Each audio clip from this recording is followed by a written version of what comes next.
Jay Crawford, Adam the Bull, Garrett Bush, and so many big names, it would take me hours to say all of their names.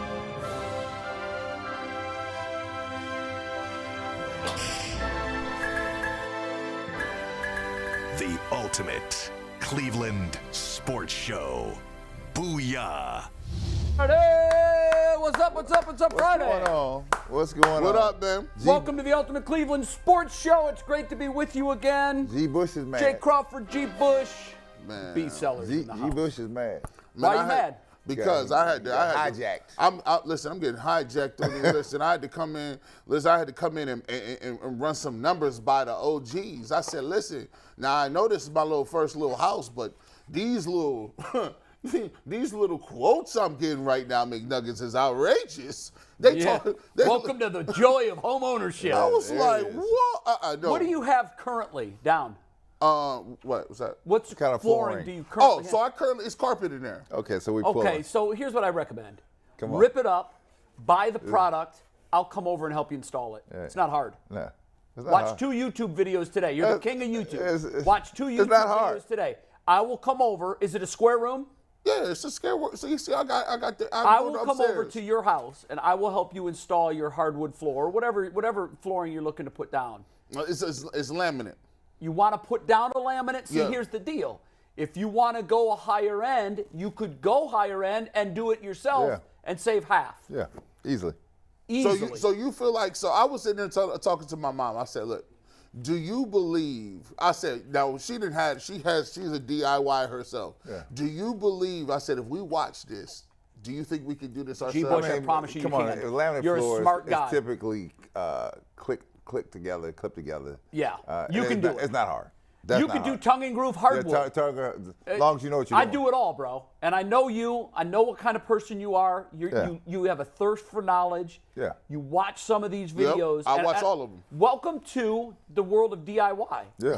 My son-in-law bought a home 3 years ago, had never done a DIY project. He's now gutted a bathroom. He's doing plumbing, hardwood flooring. We installed the cabinets in his brand new kitchen. We did it all. The island, everything. He's the king of DIY now. See, Welcome to your new hobby. They done got me amped up now. Yeah. Now Yeah. Bob Vila, watch out. And I I'll got help. something. I'll help. I'll come over. You come over, you give me pick some a day, pointers. I'll come over and we'll help, and you'll save half, because usually on a bid like that, you pay half for materials and half for the labor. job. Yep. So you take some pictures of the space and send them to me. We'll get it figured out. Look, we Welcome got a to the show. contractor now. Look, he's a general contractor. Who would have known? Well, I do it all. I do it all. Home ownership will force you that way.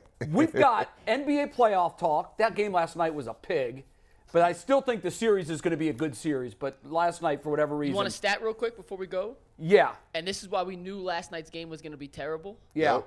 16 times in a row, the road team that has won game 1 of a playoff series has yeah. lost game 2. Yeah.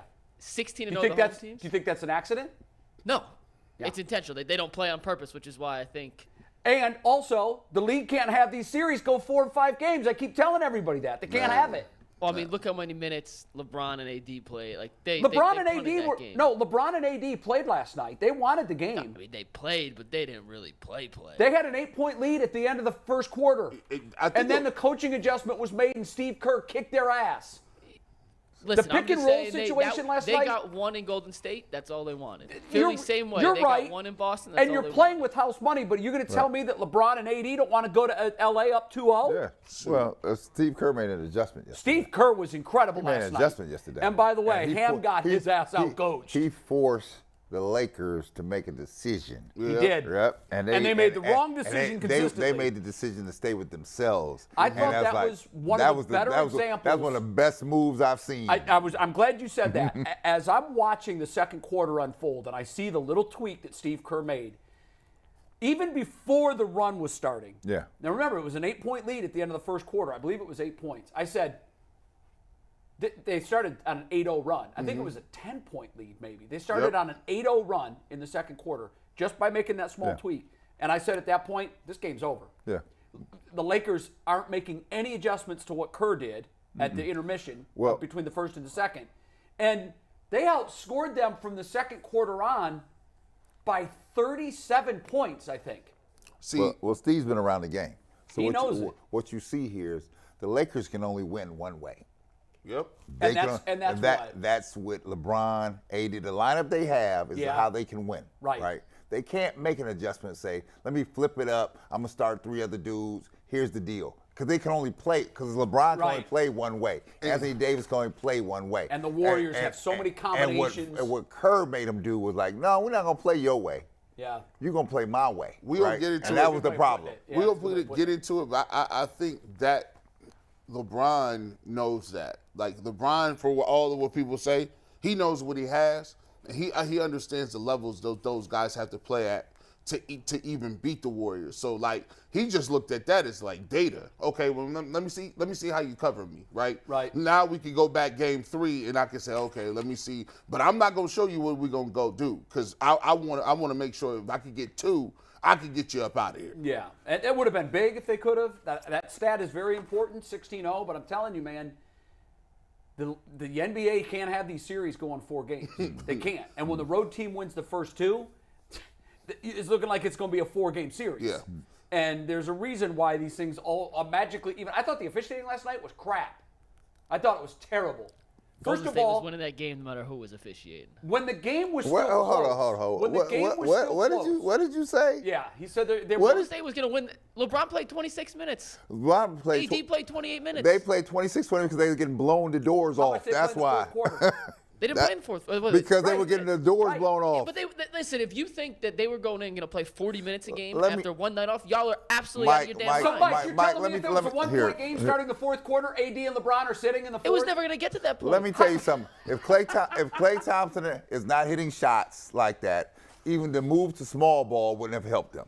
So they needed the small ball move along with them ability to hit some shots. Right. Wiggins hitting shots, Klay Thompson hitting shots. It took Curry Man, they're basically. deep with the shooters. See, but when they're going, they're tough. Yeah. When they go back to game 1, it's going to be brutal. Right? I know, but God, I was just reminded about everybody on that roster can shoot. It's night and day versus Cleveland. Hey, We don't have any of those guys. Hey. Klay Thompson was hitting everything he looked at. Steph Curry hit a shot. I don't know how he does that every game. He hit a shot, falling away. LeBron hit a crazy 3 too at one point. But I don't know. We'll talk more about that Yeah. later. We're going to talk about the Cavs. This is a very, very interesting question that Mikey posed. It's on a poll, right? We have a poll, but the poll is really for the Warriors-Lakers series. That's Right. what the poll is for. wanted We to can put quickly this poll mention up that. too. Yeah. If you want to, the poll is who should Cleveland be rooting for, LeBron or Steph? It's got a lot of action. Go to that because we're going to talk about that later. But also, this is a great question on the Cavs. Can Donovan Mitchell win a championship as the best team on that roster, as the best player on that roster? I thought a lot about this. I did a little bit of research, and my research is very definitive one way. Okay. Very definitive. We'll get into that. I'm with you. What's Bull's bet? Bull won yesterday. He is now 23-11 on baseball Wow, bets. he's killing it. On fire. I started betting with him. I'm in plus money. The A's continue to suck. I'm winning money there. How much are you up on your A's bet? About $112 now. So $112, and your bet is the A's will lose every single game by 2 runs. for the entire season, and you're betting $10 a game. $10 a game, I'm up about 100. They had covered 3 straight, so I was up even more. But Okay. then last night they got abolished again. So I need to jump on that action.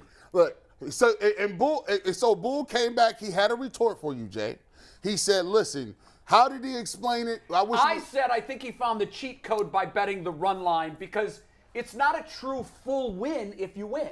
Well, then you're going to hate his bet today, brought to us by Bet Rivers. Hey, Ohio, if you're looking to get in all the action with Bull, now is the perfect time to join Bet Rivers Sportsbook because if you use deposit code SPORTS, you'll receive a second chance bet up to $500. Get in on all the action with weekly specials on your favorite sports like basketball, baseball, and hockey to help you win big. That's funny. Check them out at BetRivers.com. Download the Bet Rivers app today for the latest funny. lines, odds, and boosts. This is Bull's bet, not Jay's bet, and Bull is taking the Reds on the money line versus the lowly White Now listen, Sox. it's not that I hate the bet.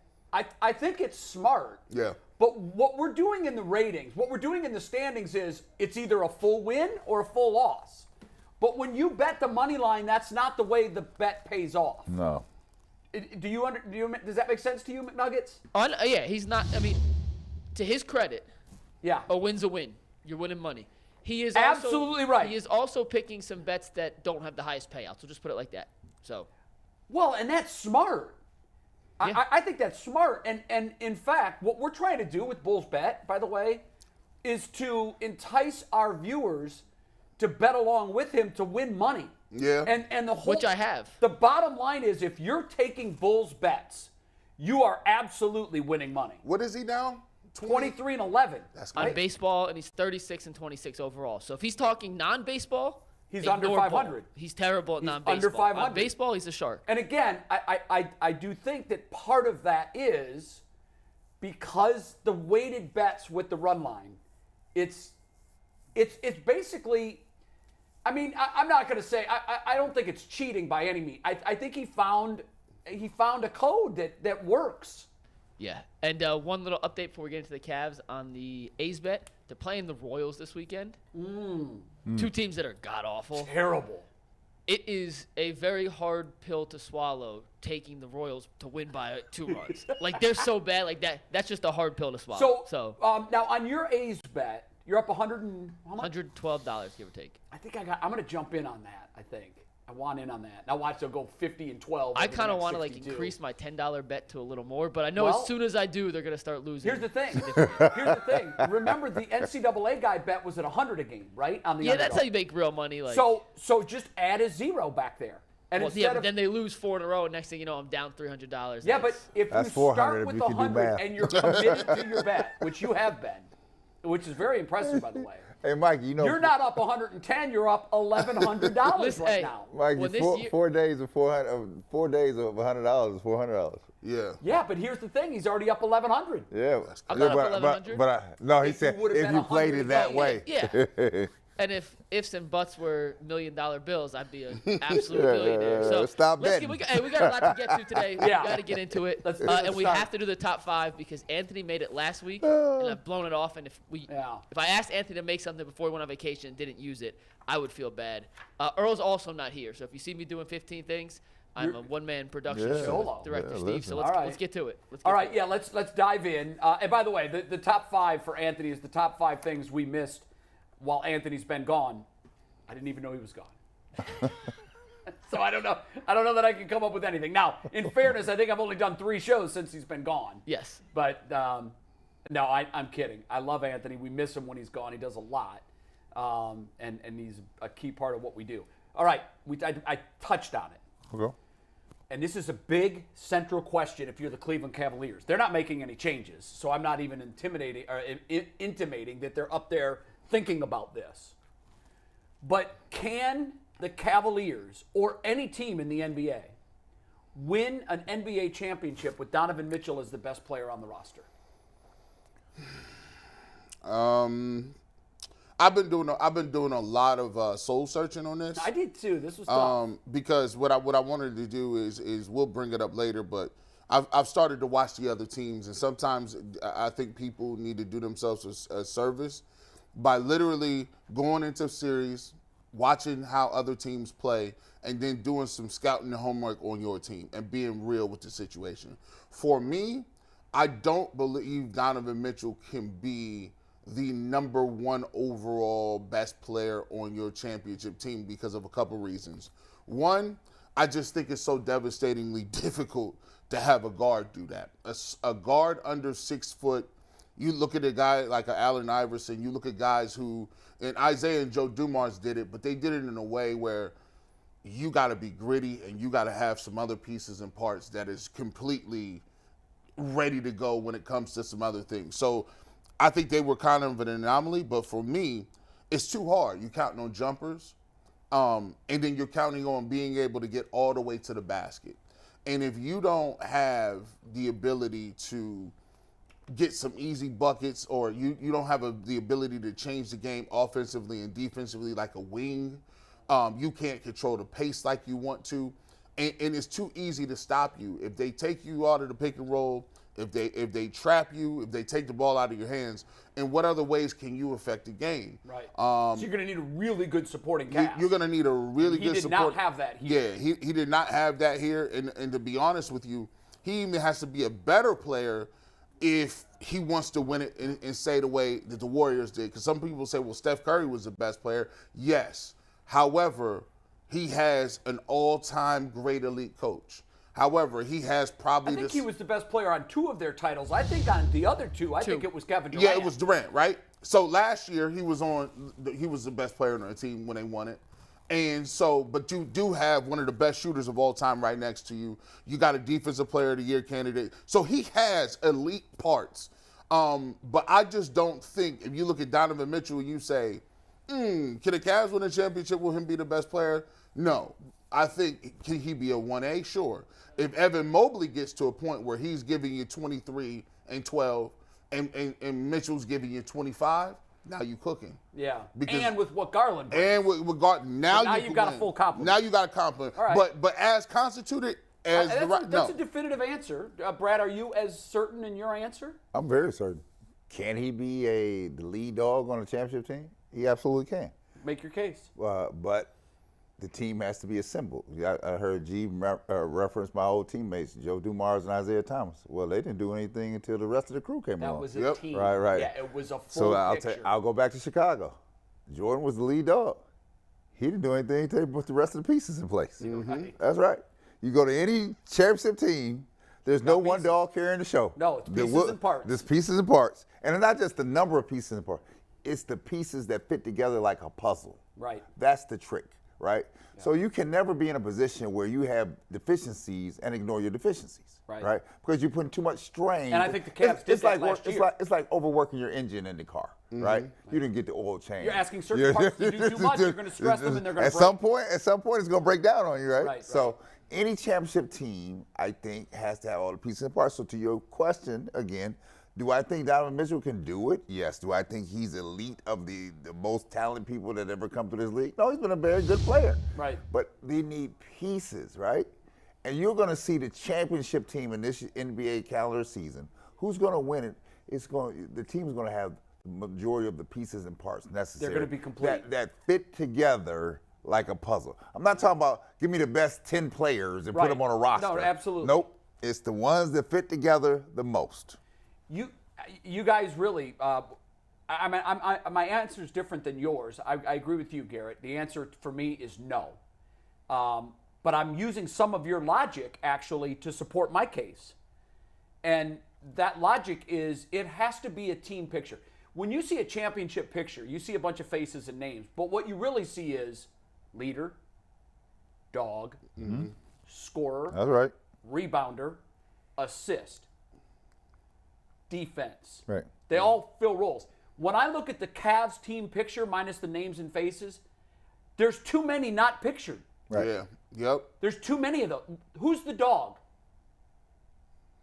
Not pictured. So they have Who's the sharpshooter? Not pictured. right. And I also want to use a point that you made. When you watch these other teams that are having success, what's your takeaway? Well, my takeaway is what it's always been. This is a three-point shooting league. At some point, Gotta have some. you're going to need not one shooter, not two shooters. You're going to need 3 dead-on shooters like the Warriors have. The Warriors right now are still the bar for me. It's crazy. They struggled to get into the playoffs. When I watched them last night, what I was reminded of, all these guys can still do what they're supposed to do to win. Can they do it every night? No, they haven't been able to. But Steve Kerr knows what lever to pull. And I think when Donovan Mitchell is on a team that's coached by JB, I think you're asking Donovan Mitchell to be even greater than he normally is. Because he has to overcome some of those deficiencies. Not a knock on JB completely. He's young. He's relatively inexperienced when it comes to playoff series. You watch a guy like Steve Kerr, and you realize this dude's playing championship-level chess. Right. And when the coach on the other side is playing checkers, pretty rudimentary checkers, it's going to be what we saw last night. Yeah. So the final point I'll make is I went back and I looked. Guards aren't winning titles. I know that Steph Curry is an anomaly. Steph Curry is just a different breed. I went back and looked at the last 20 NBA champions. And a lot of these played guard. Who was the best player on the last 20 NBA championships? So here's my list. A lot of these, by the way, play guard, but they're not your prototypical guard. They do many other things, and they had all the parts. Okay. Of the last 20 championships, LeBron was the best player on 4 of those teams. Mm-hmm. Steph was the best player. No. You said the 4 championship winners? Of the last 20 NBA champions. Winners. Winners. Okay. Of the last 20 NBA champions, LeBron was the best player on 4 of those teams. Mm-hmm. A Lakers team, 2 Heat teams, a Cavs team. Yeah. Mm-hmm. Steph was the best player on 2. Mm-hmm. Durant, the best player on 2. Tim Duncan was the best player on 2. Tony Parker was the best player on 2. Kobe was the best player on 2. Then you've got Kawhi Leonard, Giannis, Dirk, Garnett, and D. Wade. Mm-hmm. Who's your Pistons guy? My Pistons guy was the one. He only went back 20. So no, that did. That was year number 19 that was 20, or 20. Yeah. That one was really, really difficult for me because I thought that team. Chauncey. I think it is Chauncey, but they had all of the dogs. They had Rasheed and everybody They had else. Rasheed, Tayshaun. They had everything. But I only point that out, Jake, because they are the anomaly. I'm glad They you are the brought that up. anomaly. Now, I didn't include them because they were such an anomaly. Here's the thing. I don't even think, but here I can say this. The Pistons were good. When they got championship good is when they got Rasheed Wallace. Absolutely. When they got Rasheed Wallace, it was different. Like he brought something different that they needed. Shooting, post game. I'll take you even a step further than that. Rasheed Wallace in Portland. Yeah, no. Was good. But Portland wasn't winning nothing. No, because they didn't have all the other parts. They had to take that piece Yep. and put it with the other pieces. Right. And now then that electrified the group. He was really the elixir to the whole thing. Right. A lot of the parts were already there. Right. By the but way- he was the igniter. By the way, kids, if you want to have fun, go look at the old school it's called the Jailblazers. Just put Jailblazers in there, and then you look at what they had on that roster. It was nuts. Bonzi Wells, I don't know what happened to you. He was great. Sabonis. Listen, Miles. he had Grant was one on that team. You had Rasheed Wallace was on that. Scottie Pippen was on the squad. Was Bonzi Wells on that team? Yes, he was. Yeah. Damon Stoudemire was on that team. You had ball players like but Rasheed could get you. But to Brad's point, yeah. what Detroit needed, he brought. Yep. And it was never going to work like that in Portland because even though, like you said, they had a great group of players, the pieces didn't fit together. So and that's what it takes to win the championship. And so probably with some other pieces, could Mitchell win a title? Yeah. I think he Yeah, can. that's what I was saying. I think he can win a title. Yes, if he But got pieces, he with, can do it. With this roster, it's just not going to happen. It isn't. I hate to be so blunt about it, but it's not going to happen unless they add 2 significant shooters and a dog. Jay, what was the problem in Utah? Rudy Gobert was a defensive player of the year. Right. They had him down there. Yeah. When they ran pick and roll, it was not working. They did not have significant shooters on Utah. And even though they were a good regular season team, they decided they had to break that up. So you come to Cleveland, and yes, you're a little bit better when it comes to your bigs are more athletic and can run the rim more. But when it comes to Jared Allen and Mobley, you still don't have any spacings and you don't have shooting. So for this, it's almost like he went from Utah and it was glaring to it's not as glaring, but it's still kind of the same problem in Cleveland. I think he can win a championship, but then you're counting on Mobley making these leaps within a very short period of time. So that's I think to me, and I'm curious to get your thoughts on this, Brad. Okay. I don't think this will be controversial. Some can disagree. The 2 best players for the Cavs, neither one of them play as well off ball. That's probably true. It's Garland and Mitchell to me. Right. Until Mobley takes a step and becomes the clear-cut number 2 on this team, then their construction is flawed. Just because I don't think you're going to get the success long-term, particularly in the playoffs, with 2 players who need to be the primary ball handler, who need to be the trigger in the offense. And I no disrespect to Garland, what they asked him to do this year was a really, really tough ask. Yeah, it was. It was kind of like what they were asking Colin Sexton to do, remember? Yep. And some guys aren't built that way.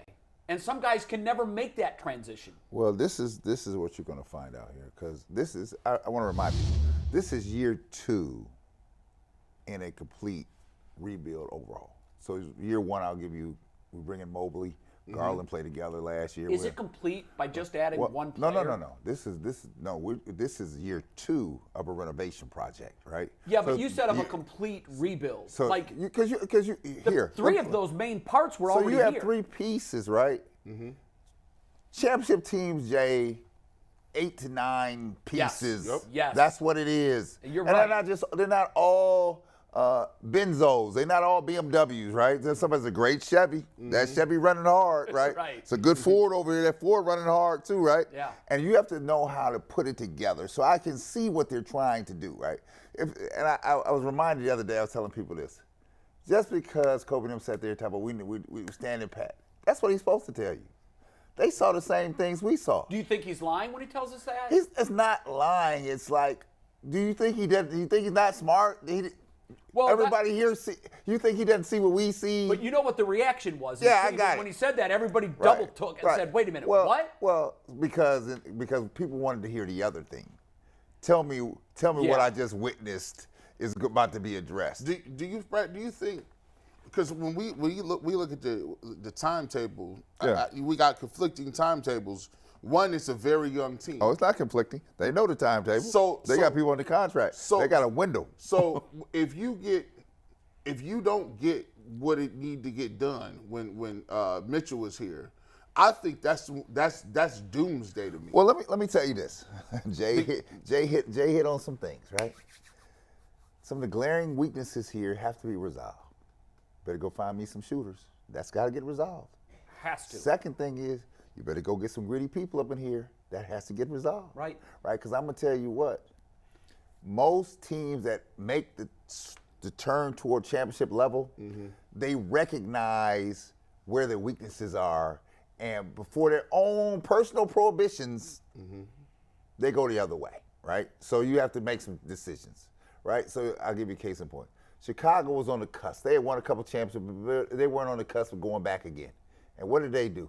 They went and got a dude that they hated, right? Yeah. Because he had something that they knew they needed. Yeah. And guess they all signed off, including Jordan. They all signed off on it. Do it, right? Because in order to get there, you got to have the pieces and parts. Now, we sit here today, and you think that they don't know that, right? You think there's not a reassessment of Jared Allen and Mobley combination playing down there together? We have to address that here. You know, I agree with you, and I would have felt so much better about where this team is going if Kobe would have looked into the camera and said, "Look, you just saw what we saw. We thought we had a run in us, and we got dumped in 5. We gotta be back. What we're doing isn't working, and we're gonna go fix it." Here. That's what I wanted to hear. Let me say this, and I'll say this just not as a employee of them, but I will say this. You look at the roster the whole year, there were holes there. You brought it out every day. When we talked about this, you said, "Why aren't they going to get a shooter?" Because here's the game. You're hamstrung with the salaries. I got it, right? So in the interim here, Now you got to get creative. you got to get creative. And you got to get out your skin. You know what I'm saying? You hear when people say, get out your own skin. Yeah. Because my skin is comfortable with this. With this type of player. And you ever heard him say this, G? You ever heard him say Anybody- this? Sometimes you got to get comfortable being uncomfortable. Yeah. Right, This is sure. what- No, that's exactly Because that's right. where the success is. Break This is the where it is. paradigm. Break the paradigm. Go outside of the, color outside And the guess line. what, Jay? But When you watch it, you sit there, your stomach is churning like, I don't like this. because you know. You don't? You know. And you had advocated all year, why not call Carmelo? I'm wondering if you had had any conversations with anybody in the organization. If so, what was their answer as to why they never picked up the phone and called them? I did not, and I would tell you that I know they were searching, right? Because the one thing is key here. When you feel you're knocking on the door, do you know one person can destroy the whole thing, right? Yep. If it's the wrong person, you're right. I'll give you this conversation you guys were having earlier this week. Dylan Brooks. Yeah. Yeah. People in this town were on the radio advocating to bring Dylan Brooks in town, right? Right. He can destroy. One person can destroy. You're absolutely right. Now, I can't say So he do you can't think that there change. was fear somewhere in the organization that Carmelo Absolutely, could have because tipped the car that over? has been Cleveland's history for eons. Yeah. I go back to Ron Harper. Right. People here, and I talk around weekly, And Ron was just had a story on, he was just talking on Twitter the other day, telling the tale, right? Yeah. About all the rumors floating around. He said it was never true. But there were people here Rumors that were. of what?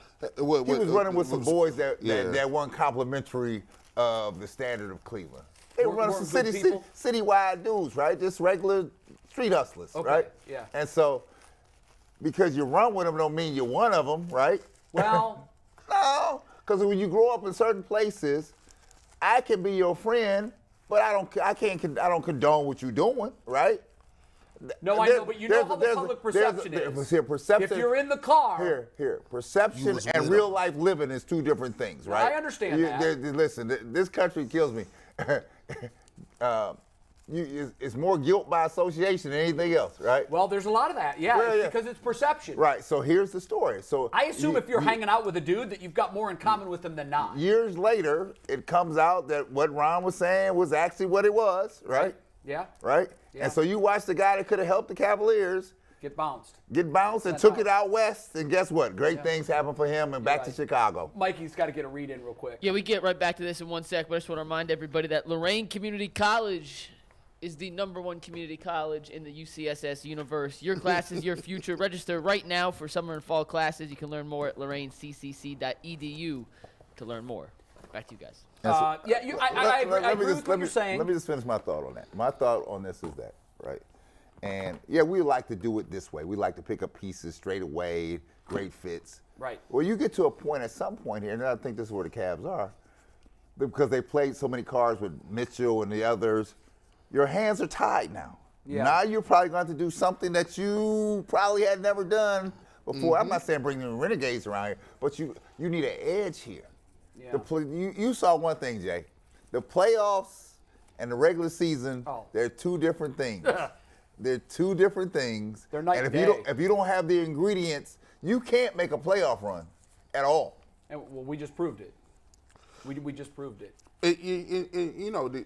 As we was talking, I had to clean my glasses because the OG was talking and I was over here. I said, let me get myself together. And he said some couple things and I was just logging them away.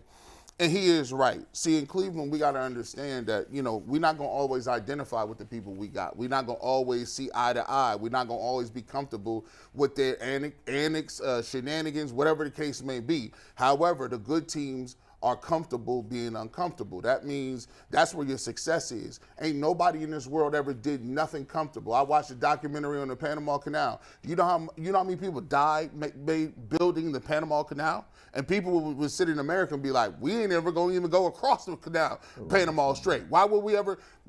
Any great thing we've done in this country has been under uncomfortable circumstances. Mm-hmm. So when I look at the Cleveland Cavaliers, and people poo-poo the idea of, LeBron keep bringing up Carmelo Anthony. Well, listen, here's the part. We can't watch what we watched, but every time you bring up a suggestion, it's no, we don't need that. We need something. You got your ass kicked. You don't get to decide what you need or not. My dad told me, hey, look, I was in class. I was in advanced physics. I got a C. He said, when you start getting C's. I said, man, this is advanced physics. He said, nope. You going to summer, you going to weekend school. I was old. I was like a sophomore in high school. I'm old. He had me in there with little kids, and these kids was in 5th grade doing math tables. The teachers couldn't understand what I was talking about. I'm over there just mad, looking like the biggest dude. And it was at a Catholic parochial church on a weekend in the basement. They was doing bingo on a Saturday, and I was still there. And the long story short is, you say, G. Bush, why you say that? What he did is he embarrassed me. He said, you want to go in here with the rest of these little small kids, or you want to get it? Not the fact that it's physics. I know you could do it. You just don't bring no books home. So we're going to see how you move with it. And I got what he was trying to tell me. If you are the Cavs and you got beat that bad, you have to understand that false sense of it's okay, we could just let it lay here and be okay. it's not going to work. You're going to have to bring in some people you might not want. You're going to have to bring in some people who you might be on the fringes of what you think is a team guy. Right. But at the end of the day, you don't have any alternatives. Because if you want to lose all 3 of your first-round picks, Donovan Mitchell go to another team, and then you start over with Garland and Allen and Mobley again? Jay, this is not new, right? This is not new. No. On any team during the championship run. You just watched the Lakers reinvent themselves at the trading deadline. In real time. Right, because they were like, whoa, this thing's not working. They knew what they needed. They went out and got it. Go get these pieces. Yep. Right? When the Pistons were struggling, right, it was Isaiah, Joe Dumars, Rodman, Lambeer, and then they had Adrian Dantley, and they were like, That wasn't going to get it done. that ain't gonna get it done. Dantley's a great player, but not on this Not team. on this team. Dantley got to go. Yeah. And then we're going to go get Mark A lot McGuire. of people were upset about that. They're too. hot. And Dantley get you 25 waking up out of the sleep. Said Rick Mahorn. did. They said, Rick Mahorn, you got to go. Right. You got to go. I know you're part of the Bad Boys, but you got to go. Sometimes you get to a point where you have to become uncomfortable, but you know what you need, and sometimes you got to go in there and say, okay, I'm hoping for Is this for the front best. office willing to do that? We going to see. Well, I think they have made all positive gonna moves, see. but We're going to see. we're now at the next elevation. Do I think that they have the capability to do it? Do I think Kobe will pull the trigger? Because there's no other role here. I'm looking for another role, but there's not one here that exists. It is not right? one. That's the problem. Jay, what do you do when you come to that point in any profession? When you hit a brick wall, you have to find another path. That's my motto in life. And I don't know that this is a brick wall, but it feels like it right now. Because we're closer to Indiana and Detroit than we are Yes. to Philly and Boston. Yes. That scares me. No, when you just said that, that was the point I was thinking about when I was watching the games and we started off talking about the Cavs. I challenge the people in the chat to this, right? And I'm only saying that because you guys are a microcosm of what the sports fans think in the community, vibe. When you look at these games and you look at LeBron, you look at Steph, you look at Jimmy Butler, you look at Jason Tatum, you look at Embiid and Harden and That's Chris a different Paul level of superstar. and KD. If you put the Cavs against any one of those teams, including the ones that already lost, like the Bucks, they don't have a shot to win those series. I don't feel like they at do. all. Not the way Not they built. even not remotely. Because how it's constructed. Because it's how it's constructed. And when you see the guys that they got in waves, think about it. If you playing the Suns, and they down 0-2, by the way. I know they are. You playing the Suns, Devin Booker could come at you at waves. Yeah. Then you got KD coming at you at can waves. kill you. And it's just like it's They ain't too- gonna win. They ain't got enough. Hey, it's like That's this. a tough It's climb for them. the Cavs is like leaving a 2-year-old at home by themselves. Well, it's okay. They could die So in let- 75 different ways. So let me just flip this around for you, because you guys are two astute guys. Let me flip this around for you. What pieces would you add to your roster here, and that you would call an improvement and give you a fair shot? You want names or Yeah, descriptions? yeah, Descriptions. No, I'll give you some names. That's where you got to get creative, because I don't know. I know what we need. We need 2 shooters and we need a dog. So say in Miami, they got Mitchell Robinson, right? New York. New York. What's the Duncan Robinson? Yeah. Duncan Robinson for Miami, right? Well, George Niang from the Philadelphia 76ers. You see and I'm like, where do you get these dudes at? Right. Where did you get this You got to gang get at? creative. I will say this: it's never been easier to find NBA quality talent because it's not a USA game anymore. Mm-hmm. It's a world game, and the players are out there, somewhere out there. Now I know that everybody else finds out about these guys too, but the Cavs historically have done a pretty good job of going international. Matthew Dellavedova is a guy, and there's other examples where who are these guys? Where do they come from? People are playing basketball all across the globe now. Go find 2 that can shoot. Go ahead, Mike. We're going to pivot on to our next topic, and we're going to start with a poll. Whenever we read you the internet polls, it's brought to us by our good friends over at PCC Airfoils. If you're looking for a job with career advancement and great benefits, well, PCC Airfoils is a leading manufacturer in Northeast Ohio. All locations of PCC Airfoils in Eastlake, Menor, Wickliffe, and Minerva are hiring for all positions starting at $18 and up, plus full benefit packages, paid time off, and a signing bonus. You can apply online at precast.com. YouTube.com/careers to learn more. Game 2 of the Western Conference semifinals, Lakers-Warriors, was last night. We mentioned it earlier. Nowhere near as entertaining as Game 1, but as a non-Clevelander, I was curious how the Cleveland fans would react to seeing LeBron versus Steph playing in these circumstances. So we asked our YouTube community tab to vote on this. All right. No joke, over 3,000 votes. Hey, man, shout out to y'all. This is not a 60-second poll. This is a I like that. 3,000 votes in this. That's crazy. Yeah. Our biggest poll ever, so That's shout out crazy. to you guys out there. We I'm hit not a nerve. Yeah, right. Not surprised at the result by the winner, Can but I guess the result? yeah. I would guess that more people are in Cleveland are pulling for LeBron. Yeah, but what do you think the percentage breakdown is? I think it'd be pretty close. 96%. Oh wow, that strong. Brad, what do you think? Probably 70-30. I was thinking 60-40 70-30 LeBron. Because there's still a lot of LeBron resentment. 79-21 for LeBron. Wow. And I'm surprised that the disparity was that high. Yeah. Oh, You know, I'll tell you this, but No, Mikey. I don't know why you would think that because You got it really close. I said the problem was here. So the people here hate the Warriors, and they let me tell hate you, Steph let me Curry. tell you, and they hate Steph Curry. But now there And then is some LeBron hate. Yeah, yeah, Hold there- on, G just went 96%, and he was even more further off than I was. Yeah, but I'm saying here, this is why it was Yeah, 70-30, right? Because you got some Yeah. LeBron, you got some LeBron hate here, right? Sure. But you got more people that hate. The Warriors left a bad taste in the city of Cleveland's mouth, right?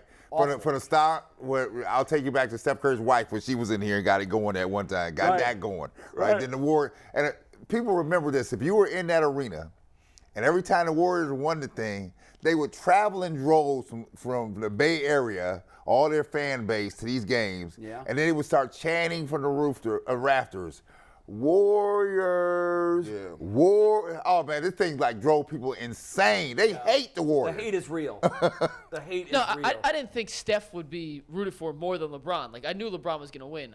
I'm actually surprised Steph got 21% of the vote. Like, I thought it would still be more LeBron. That's what I was Oh, saying. no. I'm The surprised by people hate disparity. LeBron, still hate LeBron, too. Well, there is a pocket of LeBron hate. I thought it'd be 60-40. to be honest. And that group never dissipates. No. It stays right in that block. Right. You're right. Yeah. I don't care. 10 years later, they're like, I hate him, right? Yeah. Because they ain't gonna never forget that day, You Jay. know what's weird is typically as I've watched sports in my lifetime, I dislike Michael Jordan because of what he did to us. Yeah. But there was never a time where I couldn't cheer for his success once he wasn't playing us. Because I knew in the moment, and the same thing with Tom Brady, by the way. I said all through Brady's career and all through Jordan's career, I'm watching the greatest to ever That's do the it. greatest. And as much as I dislike what he's done to us as a franchise, I got nothing but respect. Oh, no. And I am lucky to be able to watch this in the heart of my fandom for 20 years. And the same thing with Tom Brady. But I don't feel that way with Steph Curry. When I watch Steph Curry, all I say is, I can't stand that guy. I can't stand that guy. Yeah, he's yeah. You know, for us, it's different because we had 4 runs at it with them. I Four. know. 4 runs at it with them. Right? It's dissipated. It's dissipated with me a little bit. I hated him when he was here. When he was with Golden State and LeBron was here and they was going back and forth. I didn't like his mouthpiece. I hate the mouthpiece. I want to knock it right out of his. I didn't. I teeth. just, he bringing his whole family. Man. They showing his moms, his wife, his daughter every 5 You know what's seconds. hard though? Here's what's hard for me. He's like an exemplary human being. Yes, he is. And truth be told, he's somebody that I should really admire. Yeah. And I do admire him as a person. I have to say that. I can separate the artist yeah. from the art. I love him as a person. He's a Right. great father. He's a great husband. He's a great family man. He's a humanitarian. He cares about his fellow man. He But never as a says player, anything crazy. no, He he's don't- not. He's not controversial. But as a player, he just angers me probably as much as any player I've ever watched in my entire life. So for me, I enjoy watching Steph Curry play. Right now, Dale Curry and I got drafted Right. the same year, so I'm Dale's friend, right? And so it's amazing how our kids out here doing the thing, right? And so I just enjoy watching him play, right? Now I get what was going on in the meantime. Now, when he was playing Cleveland here in this thing, I was like, man, somebody better get this little, right? And I was He's got like, so many ways to beat you. but I could tell you, but to me, Jay, he reminds you, remember Elway with the Broncos here against the Browns. I hated Elway. Yeah. Hated him. I still hate hated the Broncos. Elway. I still hate the Broncos. I did and I do to this day. And I think the reason people hate Steph Curry is because he looks like a normal person that's dominating people that's like he shouldn't be playing. I know, but that you would think that would make him more likable. Right. Hell, he can do it. I can do it. No, you know? Jay, to G's point, it's more infuriating because you watch Steph and you're like, that's kind of the crap I pull in the parking lot. Like, when come I'm playing on, pickup ain't nobody with gonna get friends, to that. And it doesn't work in the parking lot, and he's doing it against 7-foot giants and making it look easy. He that actually, bounce pass he made yesterday. he Yeah, actually yeah. makes some of the stuff he does look so easy. It's know. frustrating. The funny It's thing- Like frustrating. he's not even out of breath when he's done. The funny Silly. thing is this: the people across this country that hate this because your boy Skip always calling us little Stephen Curry. Right. They hate Steph Curry. I'll be like, what has he done? You know what? He's won. That's what he's done. He's won, and he's won consistently. There's a little bit of an edge to him. He's the kind of guy that when you're playing against him, you hope he hits you so you can hit him back. Right. And you won't be the bad guy because he hit you first. Yeah, he's to me, it's insane to keep him out of the top 10. I haven't looked to see which one of the greats I'm taking out. I know. I agree with that. He got to be in the top 10. And I agree Steph with Curry tough. No. He tough. I agree Oh, with come you. on now. I Come on used now. to Very say tough. that was blasphemous. It's even worse. Like to me, there's two conversations that are no longer possible. What's that? The conversations are that somehow LeBron is not the greatest player still moving. That's out of here after he just keeps being 50 years old. At 38. I'm taking sorry. games over. Nah, he can't. Second of all, is the Steph Curry slander where he's not a top 10 player. Because if you talk about Michael Jordan, here's how I heard this. I went to the Philippines, right? I went to the Philippines. And when I got off, first of all, I'm bigger than everybody. So they think, for your size, you're a basketball player. I said, no. People, those guys are here. So they asked me everywhere I went, do you know Steph Curry? Do you know Steph? They say LeBron, Steph. LeBron, Steph. Do you know Steph? They watch all of his games. Yeah. They shut down the city, and all they watch is NBA games, and they love Steph Curry. Now, I'm going to tell you this. If Steph Curry is loved in the suburbs, if Steph Curry is loved in the cities, and if Steph Curry is loved at AAU and across the world, because he plays the way everybody can play, I'm sorry. Steph Curry changed the game forever. Nobody else does what he does. He did that. He did that. He did that. He shoot from half Brad, court. is he in your top 10? Because I'm with G. I don't know who I'm knocking out, and it's probably going to be the number 10 slot. But to say that guy isn't in the top 10, It's getting tougher. it's getting harder and It's harder. getting And tougher. guys, if he beats LeBron, first of all, he owns a really good record against LeBron Yeah, he does. head-to-head. And if we're saying LeBron's the greatest of all time, So what? I think he's like 36-28 against LeBron, or maybe even better than that. So, Jay, they had them down by plus 30-some points last night. 35, 36 points they were down last night. And they were still playing the game because part of this thing is mental, right? Steph Curry's putting his mental aspect on LeBron. I'm going to wear you out. I'm going to wear you down You know here. what? It was funny. It's funny you said that because when they were still in the game late in the third quarter, I was screaming at my television, "What are you doing? Yeah. What are you doing?" And then it hit me.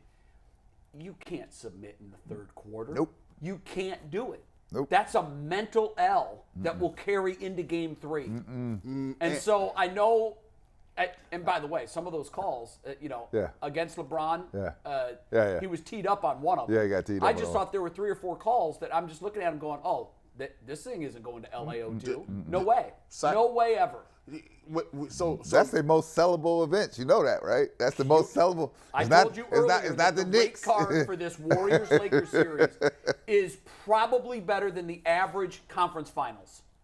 when you came up, Brad, the dunk, when you came up in the 80s, the dunk was not only something the way you could score easy baskets, the dunk was actually a psychological move. Yeah, very much The so. dunk, like if you was on a break and somebody got it, the goal was to get Jordan on the break because the crowd would go crazy. Yeah. Like, that was worth, they got to call timeout. That was worth the momentum. It changes like that. And dunks was almost worth 10 points.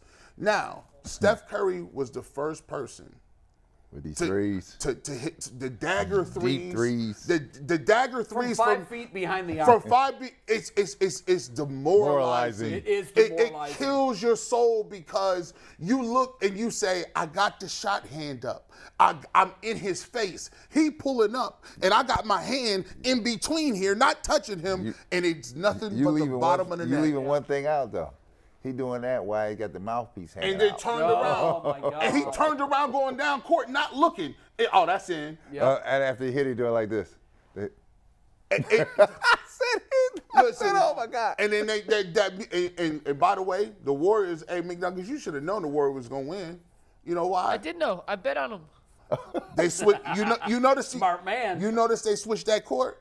They went to the old Warriors. The game one court. First off, we can hold it. Yep. You should never. Ever. The road team should never wear their home uniform on the road, and the home team should wear white in the playoffs. Right. I hate these stupid I alternate do City too. Connect jerseys. I agree. And also, if you're gonna go to that alternate court, I don't mind the jersey, but don't give me the weird colored court. Yeah. The alternate gray baseline. Hey, A basketball court is wood. It's hardwood. It should look the same color every agree. time in every city. Yep. Stop with that crap in the playoffs. When I seen that yellow court, I got flashbacks. I said, "Oh hell no!" Klay Thompson. And- Klay and Thompson real is hot quick. now. Major Klay Thompson's already snafu hot. By Golden State. They did a yellow out in the stands. Yeah. The Lakers were wearing yellow in game one. Yeah. No wonder they lost. They did a yellow out for the stands, and the Lakers were wearing their yellow uniforms. Shame on Golden State. That was a swing and a miss. I'm gonna just tell you. So back to your top 10 comment. That kid's a player, but the top 10 is a solid 10. Now there's real players in the 10. I know, but you know what? Here's what you're talking about. Yeah. You're talking about eternal greatness. Yes. And, you could easily have 3 huge players in there, and I mean physical stature, big, guys that change the game. But when I look at Steph, and I look at his stature, it's like the way I used to look at Pete Maravich. Just like that. But I think he's a better version of Pete Maravich. Yes, he is. And man, is Well, that a compliment. he's a better version because he's winning. He's been able to win. Now he's got much better talent around him. Now, just to be clear, everyone agrees on the 6, right? So y'all can put in the comment section who you taking out. So you already got Kareem, 1. Number 1. Bill Russell, you got that. That's out of here. You got Magic. You got Bird. You also have LeBron And Jordan. Ho, stop. You're flawed there. Did you forget about Wilt? No. I'm just saying. I'm not That's forgetting. what I said. Wilt is in the top 5 or 6. So that's 7. So that's 7 right there. So you only got 3 people to work with. Yeah. I'm putting a 90-second timer on this because we could do the next 2 hours Yeah. on this by itself, and we have some other stuff to get You're to. knocking Kobe out? Yeah. I mean, It's getting tough. What? Shaq, Steph wins this year. Steph's ahead of Shaq, Kobe. Kobe. Oh, then he's in your top 10. Right now, Kobe's 10 on my list. Okay, so I have Steph right on the precipice. so you're saying that with the title, Steph supplants Kobe. Yes. I'm okay with that. I'm okay with that. So you got Olajuwon. You got. I mean, this is getting tough. Shaq, Kobe. There's a lot of dudes up and down this list. People. You ain't even say Oscar Robertson. We ain't say Oscar Robertson yet. We ain't Dr. J. We ain't say Dr. We said you got 3 spots. That's why I get nitty gritty. I'm like, man. Bird. Tim Duncan's on there. Oh, we forgot about Tim Duncan. Steph's got 4 rings. Yeah.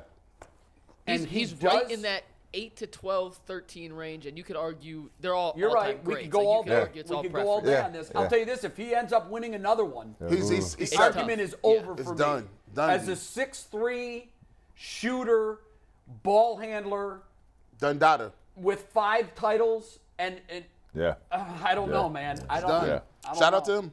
We got to talk a little football here. When we talk Browns, it's brought to us by our Let's do good it. friends at Lincoln Electric. They're the experts in the manufacturing and welding field in the electrical business. Check them out at Lincoln Electric. Yesterday, Andrew Berry said the Browns may not be done making free agent moves. They signed Rodney McLeod in the morning, and that may not be the last of it. So I went through and looked at some of the veteran free agents who have not signed, and now that we're after the draft, we have a better idea of what roster positions still need to be addressed before training camp starts. So I picked 12. We'll go through and see if any of these veteran free agents you think for the right price could help the Browns next season. So let's go happy face, sad face. Get your faces. We'll run through them.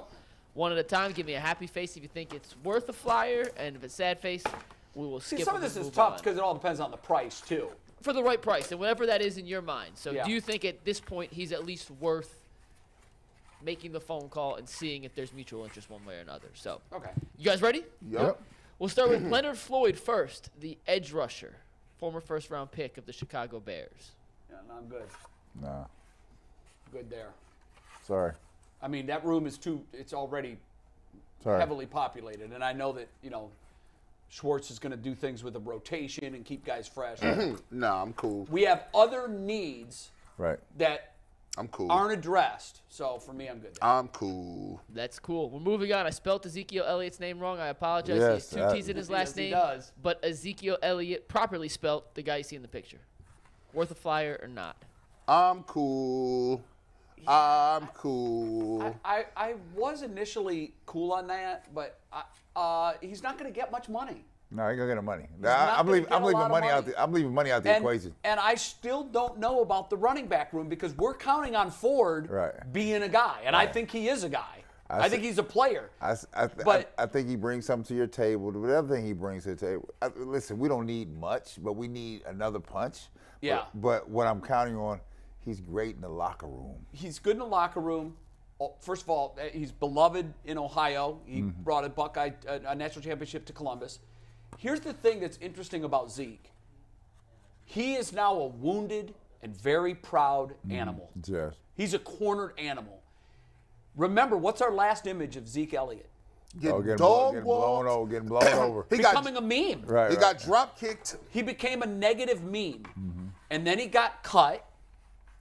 And basically where you are now with Zeke is you're giving him a full off season to get healthy. Remember when everyone thought Adrian Peterson was done? Yeah. And Adrian Peterson kept signing with new teams and he kept doing things. I'm not sure Zeke's not going to be that guy. Yeah, right, I got you. I know he's never going to be Ezekiel Elliott. I got you. But we don't need him to be that. We have Nick Chubb. Right. So if the price is right, and I think it's going to be, look, he and Hunt are still out there. Yeah. Teams are just that's saying, I'll wait and see. we're good on running back. Hey, man, if I have a kid, they ain't playing running back. Sorry. No carries for him. He gonna Make him throw the ball left-handed. Yeah. And he'll become a pitcher. Yeah, we not go running backs, bro. Listen, unless they start giving kindergarten and grade schools NIL deals. Yeah, we're gonna see here soon. I mean, you can only camp opens up in 2 months, right? So. Gosh, that's incredible. Right. It's coming. Now, Zeke was hurt last year, but I've heard rumors and I've seen a bunch of tweets that he has been on the Built Bar diet all offseason to get him back in peak shape. And Zeke, he's a free agent. He could use that money, so he's using promo code LOCKDOWN15 for 15% off at Built.com. I would definitely sign him then. How about Matt Ioannidis, a guy we thought might be a pre-draft signing, is still out on the market. I'm good. No for Jay. I'm good. That's a no over here. Nah, and I'm usually spending everybody's money. Nah, I'm cool. It's at this point I think it's about needs. Yeah. It's about what For us, what it we is. Yeah, they didn't drafted cats. By the way, just let that sink in for a second. A running back, a backfield of Nick Chubb and Ezekiel Elliott. That's kind of crazy. Let that sink in for a second. That's tough. And it's not going to cost you a lot of money. That's tough. You can bring them in for free too. That's tough. All right, next up. A Cleveland kid. I need Frank Clark. Yeah, I like the fact Who's that he's been, from by the Cleveland. way, Ryan Russillo mentioned on his podcast 2 days ago that he's having conversations with Cleveland. Oh, really? Yes, so there's at least some reported talk between the two here. How old is Frank? Pretty old, but he has been 32? extremely productive in postseason play throughout his I know he career. has. He's got the experience. For that reason, I'm going to say yes. He's 29, by the way. Okay, I thought he was older. I'm gonna He take turns that. 30 this summer. I take him. I take that. Yeah. Yep. I'd be interested. And because listen, for once, I want multiple sack artists, and we will find it. And I'll give Barry credit. He done picked up a lot of people. He done turned over a lot of stones. Strength in numbers He right keep now. adding people, and I'm cool with that. Bring him in. Because Barry hit what we just talked about earlier. He hit the proverbial brick wall. Now what I got to do? Find a new path. I got to find a new And I path. wonder how much of that is Schwartz telling Andrew Berry, I've been in the game a long time. This not I've done gonna- it a lot of different this ways. not gonna work. But this year in Philly, I had a bunch of relief pitchers. And everybody was fresh. And we almost won a Super Bowl. See, Barry, listen, what I want you to do is I want to get with your boy. I don't know if you guys have met. You probably have. You've gone out to dinner. You need to get with Kobe Altman, right? And you need to give him your plan. You said, listen, Kobe, I used to be just like you.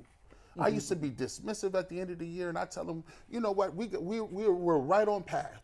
And then I listened to the Ultimate Cleveland Sports Show, and I saw this dude named G. Bush, and he told me he had 6 games. Them 6 games really motivated me. We even sent Andrew Berry to a communication class, and Stefanski talks to people now. You might want to get you some people, dog. You might want to get you some people, because I got some people, and I like your new attitude, Andrew Berry. I like that. I like it. All right, who's next? Next is actually colleague racing, because it is 12 o'clock, and that means it is the lunch hour of the Yes. Ultimate Cleveland Sports Show. I would sign As colleague always, racing in a is heartbeat. sponsored by Colleague Racing, the official NASCAR team of Northeast Ohio. Colleague will be in next week with us for a 1-year anniversary show, too. Very excited about that. And I got to ask him that. I got to ask. He's going to be back in. I got to ask him questions. It blew my. I got to say, listen, Matt, come here. These dudes told me that if you wreck the car, you could get fired. Is that true? That blew my mind. Listen, no lie. To this day, I think about that at least once or twice a day. Well, think about it. If you're a quarterback, what's the disaster? Interceptions. Yeah, but they can get you fired. But these. So wrecking the car is like picks. That's crazy. Well, if you're out there wrecking the car every week, okay. we got to find a new driver. If you wreck once, they're not going to fire you. Okay. Well, But if it becomes your MO and it's your fault, if you say, but I was like, I'm trying to win. I'm just being aggressive. Well, I guess that's like picks. I'm trying to go deep. that's like Brett Favre when he was gunslinging. Oh yeah, you're right. You know what? I gotta ask. This is Matt will be here Tuesday crazy. in studio. It's We can crazy. ask him then. All right, next up on the free agent list, a former Brown. Any chance of a possible reunion with Jarvis Landry? I'm good. Nah, B. I'm Nah, good. B. I'm good. I've got such a soft spot. I do. I like Jarvis. I didn't like how he rolled up. I didn't like how he got treated on the way up out of here. That ship is sailed. But the problem is he don't have hamstrings no more. right. His hamstrings have disintegrated into bags of sand. He Sand can't. strings. He's running like he got the refrigerator tied to his back. Yeah. He's not. We can't do it. He was never fleet of foot. You're being harsh now. No. Listen, he being harsh. He be going like He was not effective last year. You know how He was hurt a lot, and he did not have a good year. You know how in Scooby-Doo, they be moving in spots. And then they take off? Yeah, that was Jarvis Landry. It's like Flintstones with the feet on the Listen, that's crazy. Yeah, all the Hanna-Barbera. You probably run the next 2 names, Mikey. They definitely that man. We get out of here with these people. The Browns signed a safety yesterday in Rodney McLeod. So get that boy out of here. And I can't believe you put this dude on the list. Why you put that Logan dude? Ryan's a DB/safety. He plays both in the secondary. A veteran guy who's played with Jim Schwartz before. We're good in the back of the defense. Yeah. We straight.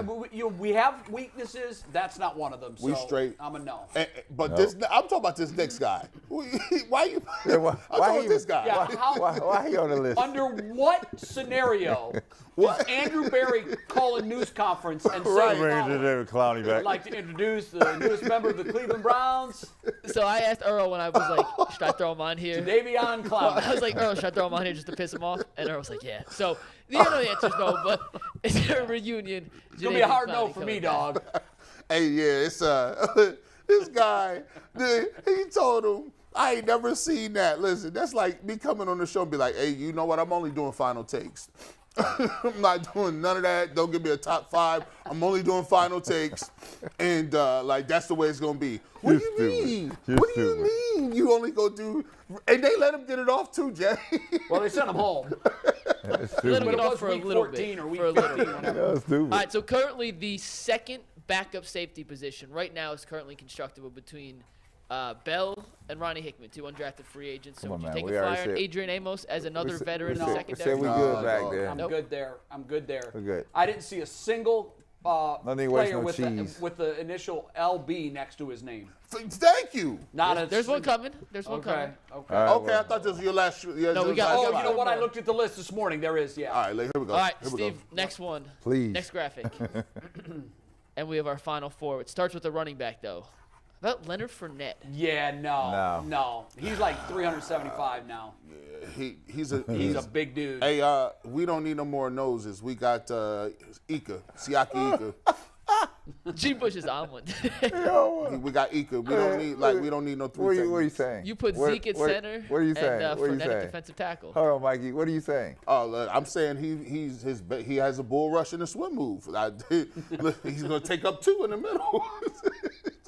Wait, he's a running back. Listen, Used to be. Listen, he's an athletic D tackle at this point. Athletic 3. I'm done. He's athletic I'm 3. dead. He's a guard. I'm dead. He's a stand-up Look, protector. Jay, I'm dead. I'm dead, too. I'm dead. No, Leonard. Sorry. Hey, the picture of his when he reported to camp last Yeah, year it was on rough. day 1, I'm like, I would have called in sick. Yeah. And I would have gone on a liquid diet for 2 weeks before I showed my body looking like that. Hey, listen, he should get on them shots that I got, bro. Just take a listen. How those working? Hey, they actually good, man. I lost about 10. Nice. Hey, but here's the thing. Hey, they don't tell you that the reason they work is like it's poison. Like they be like, listen, hey, if you eat the wrong stuff, you out of here. They be like, listen, dead. your body be like, I told I'm you dead. not to do that. You gonna pass out. So they gave you a list of certain things you can't eat on this medicine? Oh no, you learn. Like you like Yeah, that didn't work. pizza's not gonna work. Pasta's off the table. Like Wow. yeah, they don't be playing around. Like Bull was like, we be calling each other on a support God. group. He was like, hey. Can we record some of those calls? Hey yo, listen, bro. My left side is bubbling right now. Is it working? Bubbling. He was Is like- it working for Bull? 'Cause I haven't seen him or talked to him in a while. Yeah, it is. He is, but he had the My left runs. side is bubbling. He said he said he got busy. He had some friends. He had some friends with him, and he ate bad the whole weekend. He got busy, my and it's a God. delayed reaction. Oh, my God. It's like an overdraft. You don't get the overdraft now. You get 2 weeks later. It's like 2 weeks later when the rent due. You're like, why am I negative 10,000? You're like, well, everything else past that bounce. Yo. He ate that bad food, and he was getting busy for the whole day of Monday. Jay. He said he couldn't do it. Jay, he says an overdraft. It's like an overdraft. You owe me. And I will come to collect. Oh no, they just listen. They just tell you back in the day. They just put your check, your direct deposit. They just siphon that. That's garnishment. Like That's hilarious. All right. Who are the next players? yeah, we're 3 sorry. more. This is Yeah, a we're guy sorry. Jay said was a top 5 back. Could be a featured back in the NFL a couple weeks Absolutely. ago. I liked him. Did you bring him back? 1,000%. Yeah, sure would. 1,000%. And he run hard too. And he wants to be here. He's from here. And he would run hard. And I think people would Telling really you, like to see him. He is not done. We're going to figure that out next year. Either we will or somebody else will. But I'm honest. I'm telling you, somebody is going to figure it out. And used properly, like he was in Kansas City, And we he never, can still be a dangerous weapon. Hey, Brad, we Never figured him out. Used him right. We never figured him out. used him. Never. Didn't figure him out. All right, I scavenged the free agent market for linebackers. Yeah. It is a slim picking market, but Miles Jack is the best of the best available. Would you take a flyer on one Miles Jack?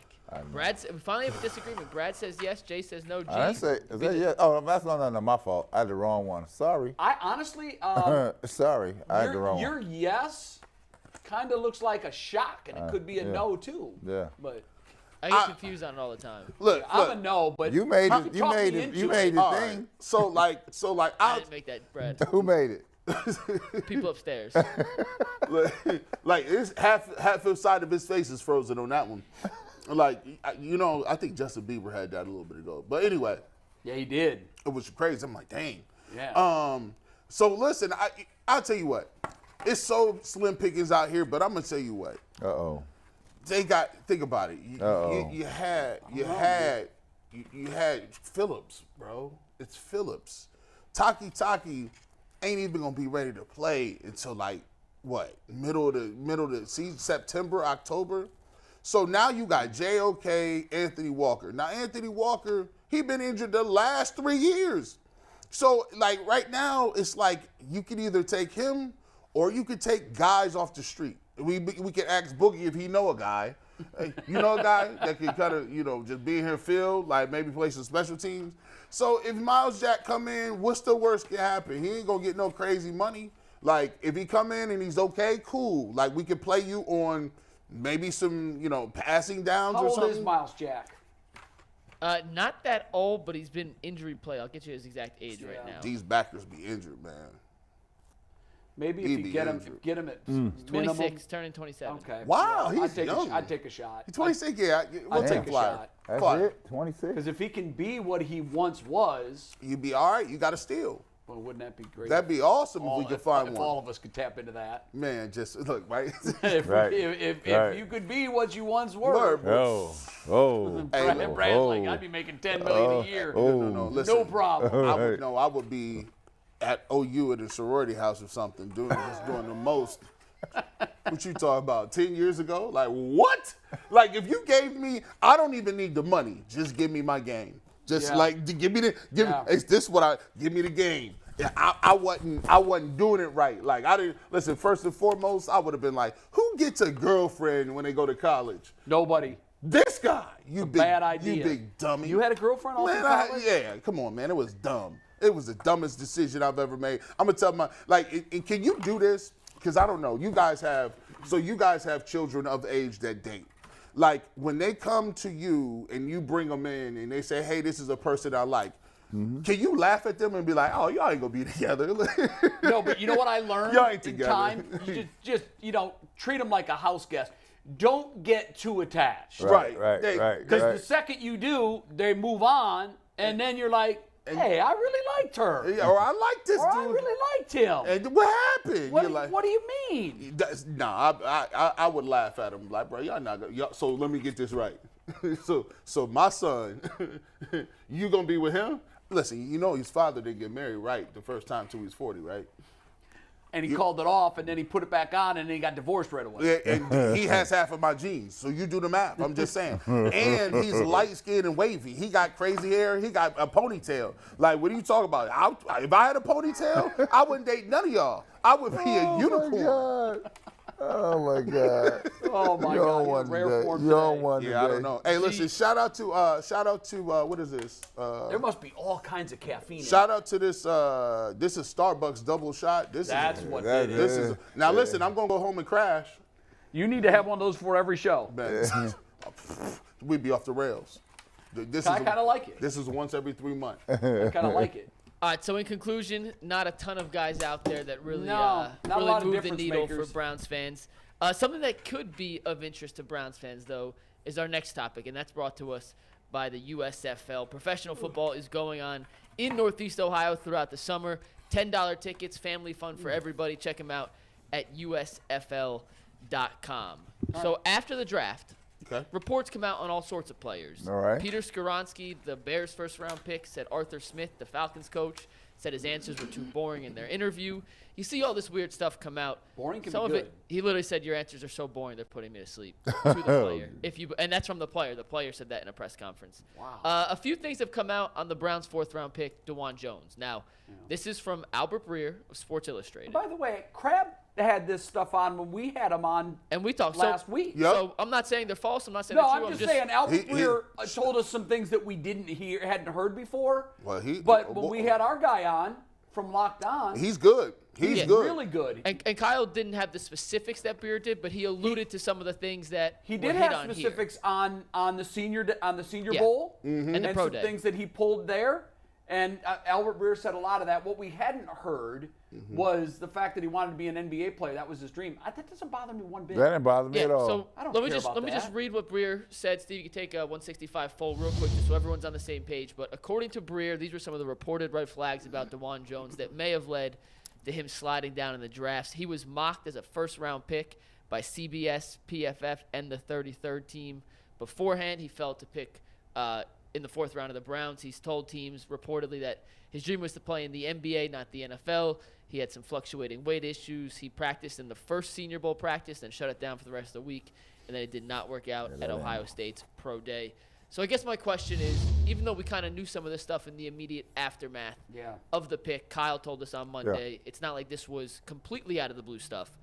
Does this change at all now knowing that it's, I guess, a little more public that we love the pick on Saturday? Does it change your opinion on it whatsoever? Nope. No. For me, I've looked at the tape. For me, it's this. You know, what it is reminds me of is here's a young man who's gotten some bad advice along the way. I agree with that. He thought he was going to be a very high pick. That's why you don't work out at the Senior Bowl. That's why you're not working at Ohio State Pro Day, because you feel like I'm already solidified in this thing. I'm not doing that thing, right? Right.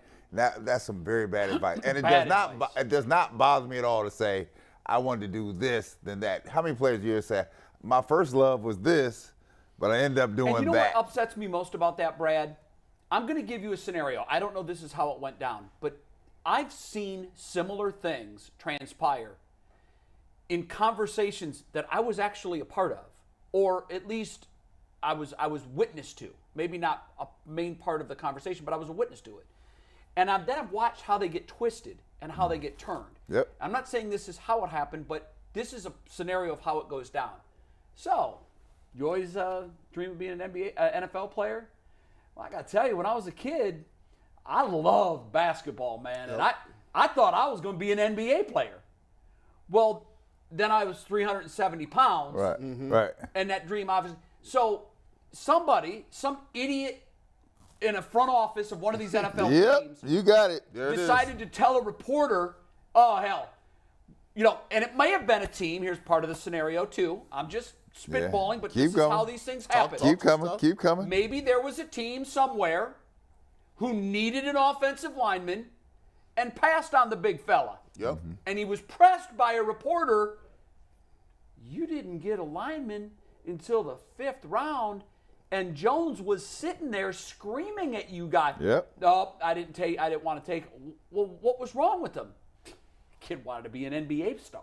He doesn't want to play in the NFL. Nope. I don't think he loves the game. How this misinformation that's how it works. Gets twisted, sadly, in part by people in my profession and by people in the front office that have an axe to grind or have an agenda. The other thing, if he had a good representation in the front, somebody would have been battling that on the front side. Right.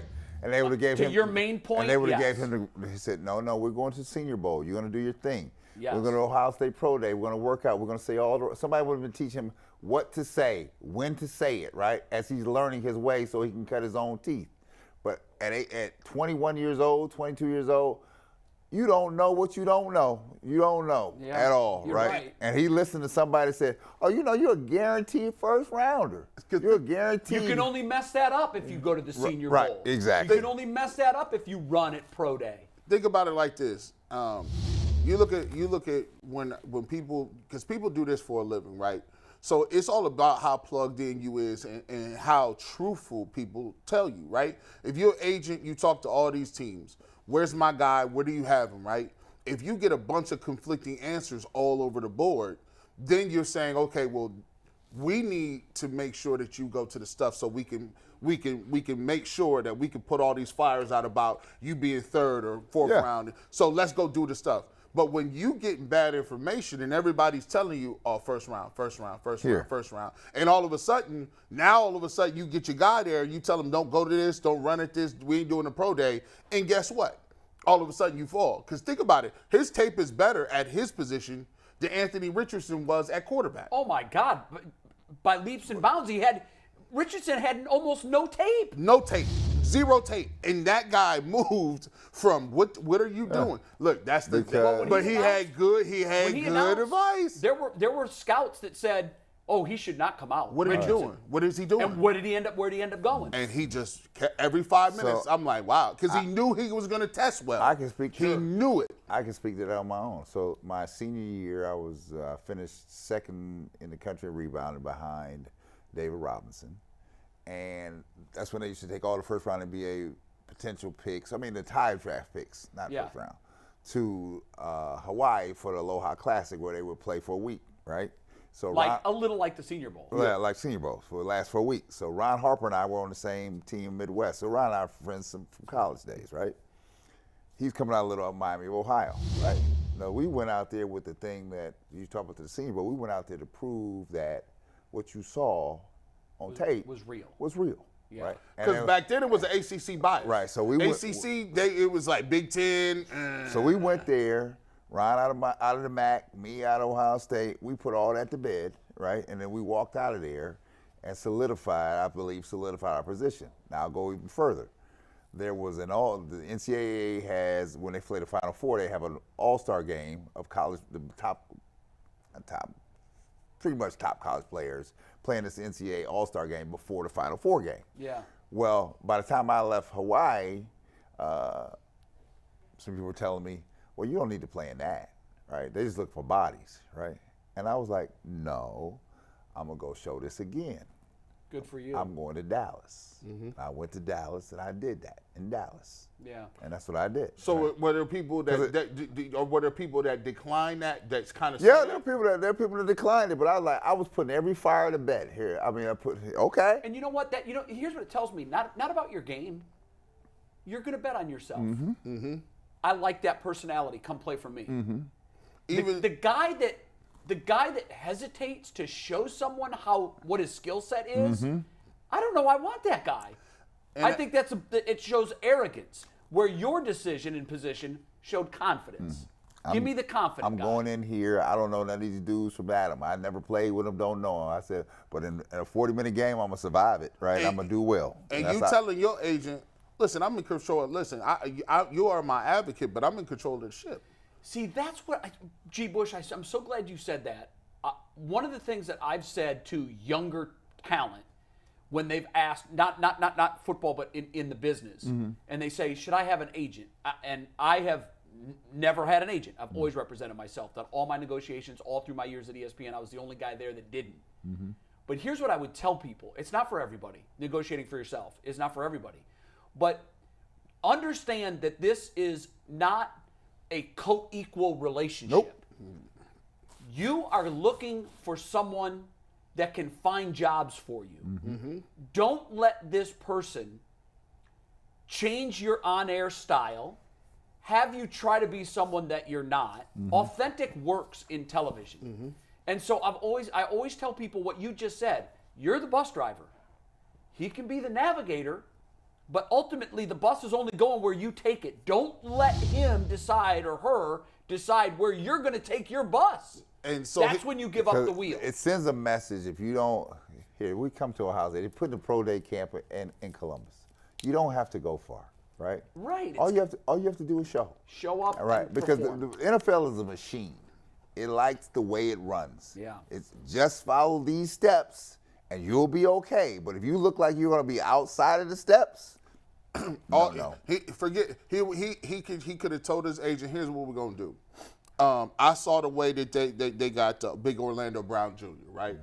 I'm a lineman. I'm huge. I was 374. We ain't running no 40s. But what we going to show is how dominant I am. We going to show I got good feet. We going to do the drill work. Yeah. We going to come in, and we going to bring in some guys, some major offensive linemen, some Hall of Famers. Hey, I don't know what Anthony Munoz doing, but come on back here and have him talking to the scouts. Yeah.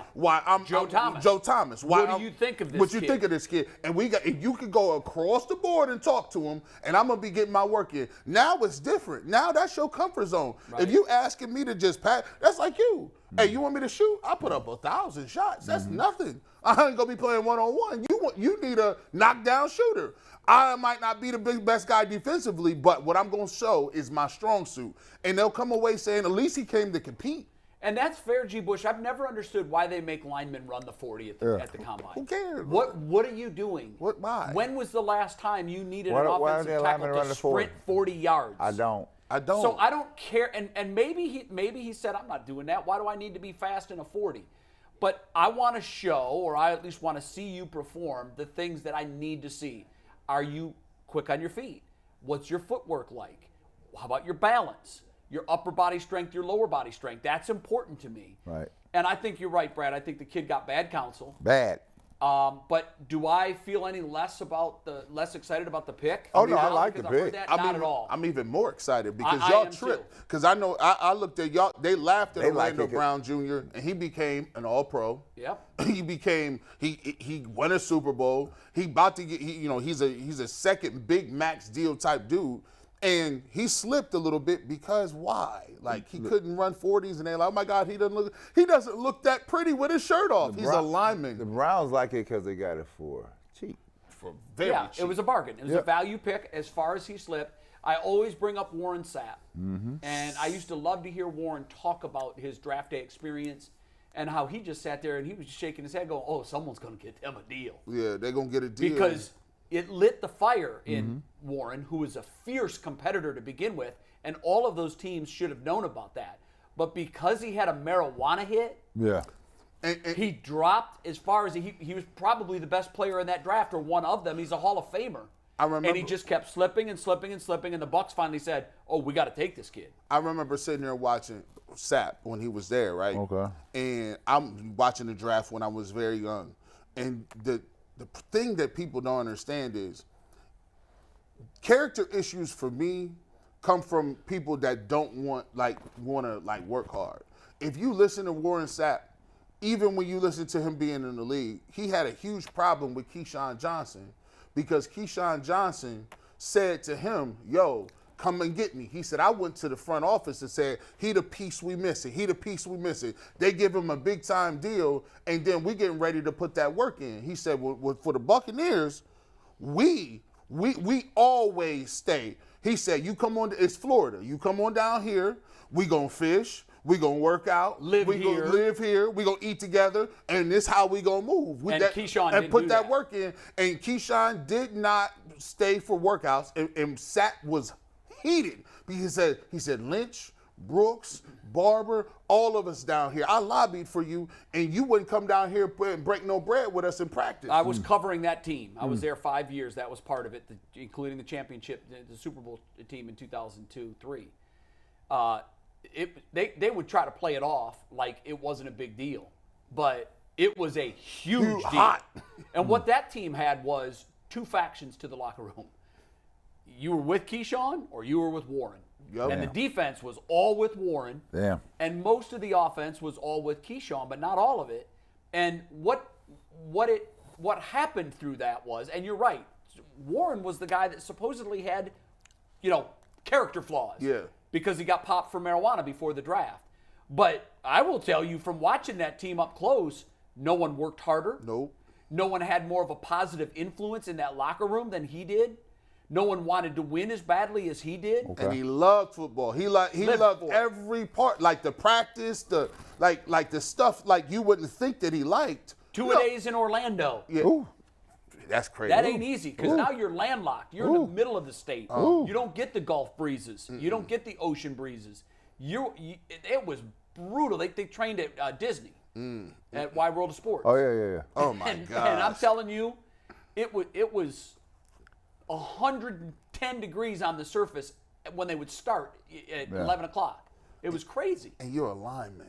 And he did the work. He put the work in. So the character issues for me, Nah. when I look at Jones, I see a guy with something that you can't coach, that you're only born with, and that is a behemoth of a man. Weight issues, fluctuating weight issues, that's an issue. Talk to a lineman that doesn't have fluctuating weight issues. What you talking about? You're looking at one. I'm not only this client, I'm the president of fluctuating weight decisions. What are you talking about? You're the president of the FWI club. Fluctuating weight issue club. Like you can argue about, man, G. Bush on below is like 215, but up top.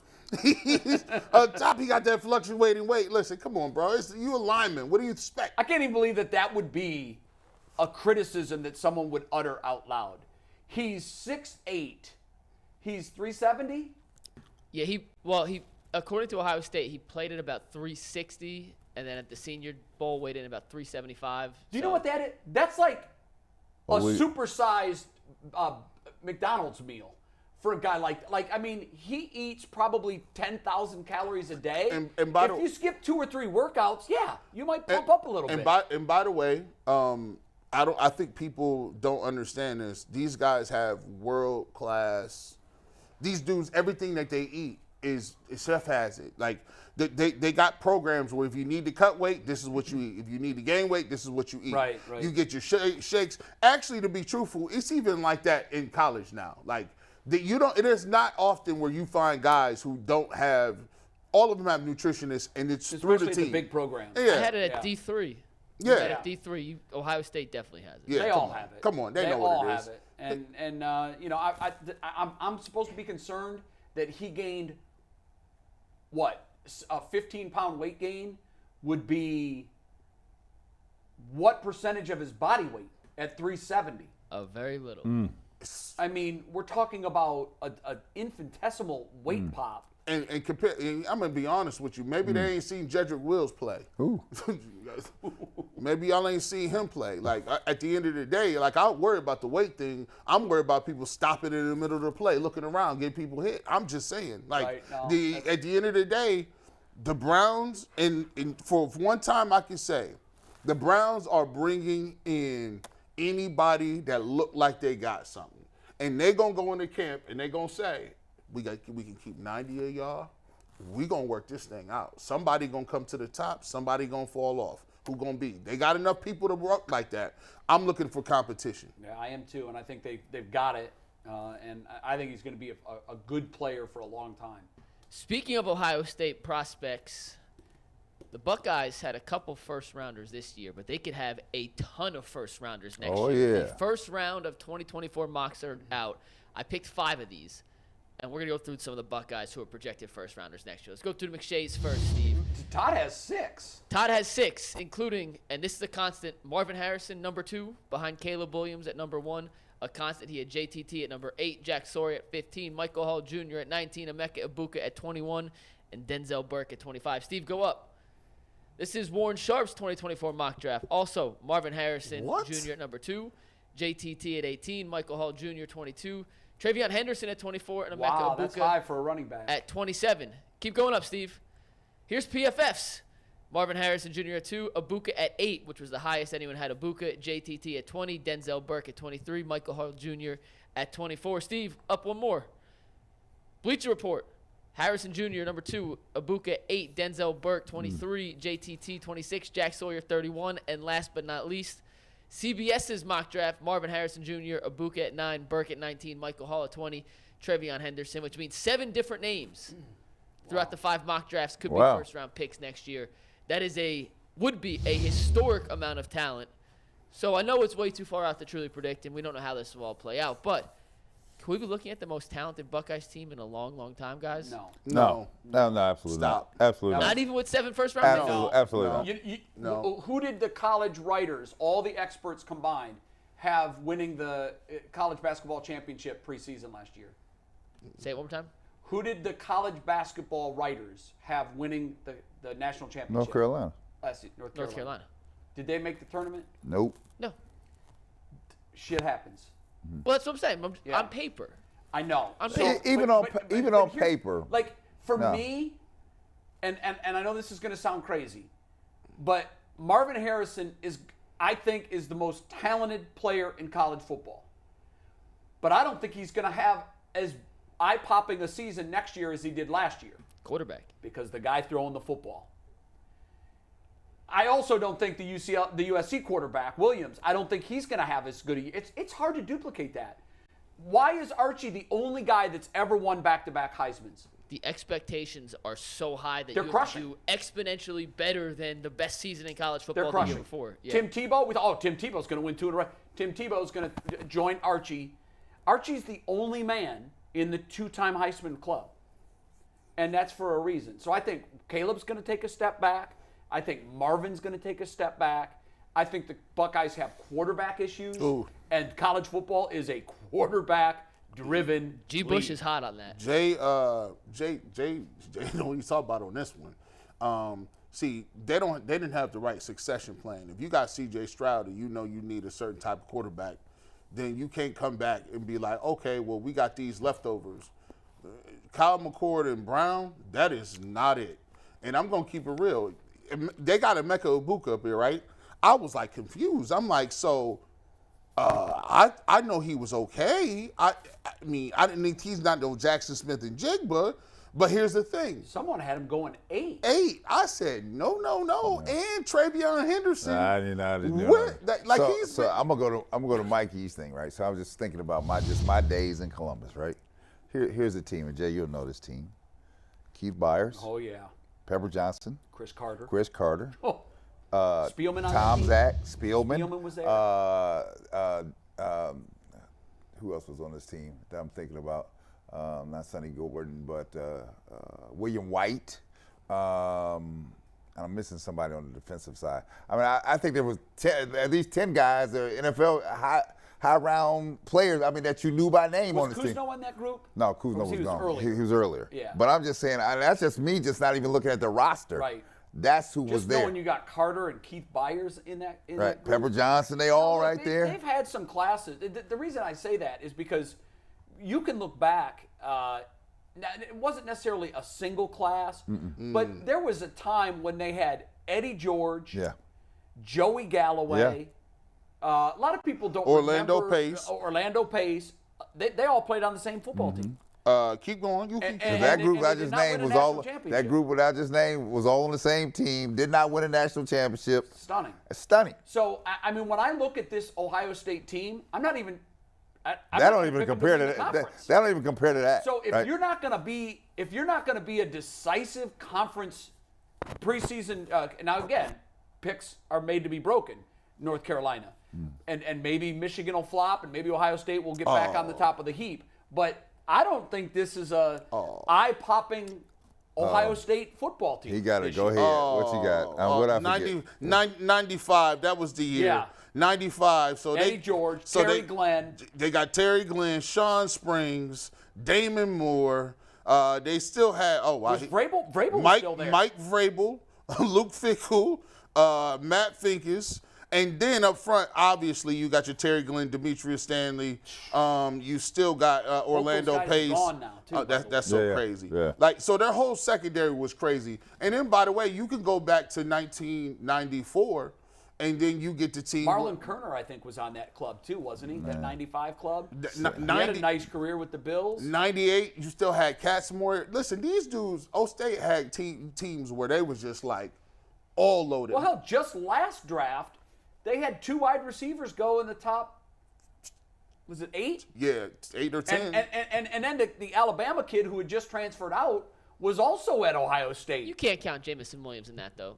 No, I'm not going to count him in that. I'm just saying he went to Ohio State. Ohio State's produced talent out the wazoo for years in a row now. He's right. So watch this. Come on, I know where you're going. I didn't say Jay. Jay is right 97 times today. He's on fire. Look, so in that receiving room, Stupid. Marvin Harrison, Unbelievable. Jamison Williams, Right. still had your boy Chris Olave, still had Garrett Wilson, and Smith and Jigba. That's the 5 greatest receivers.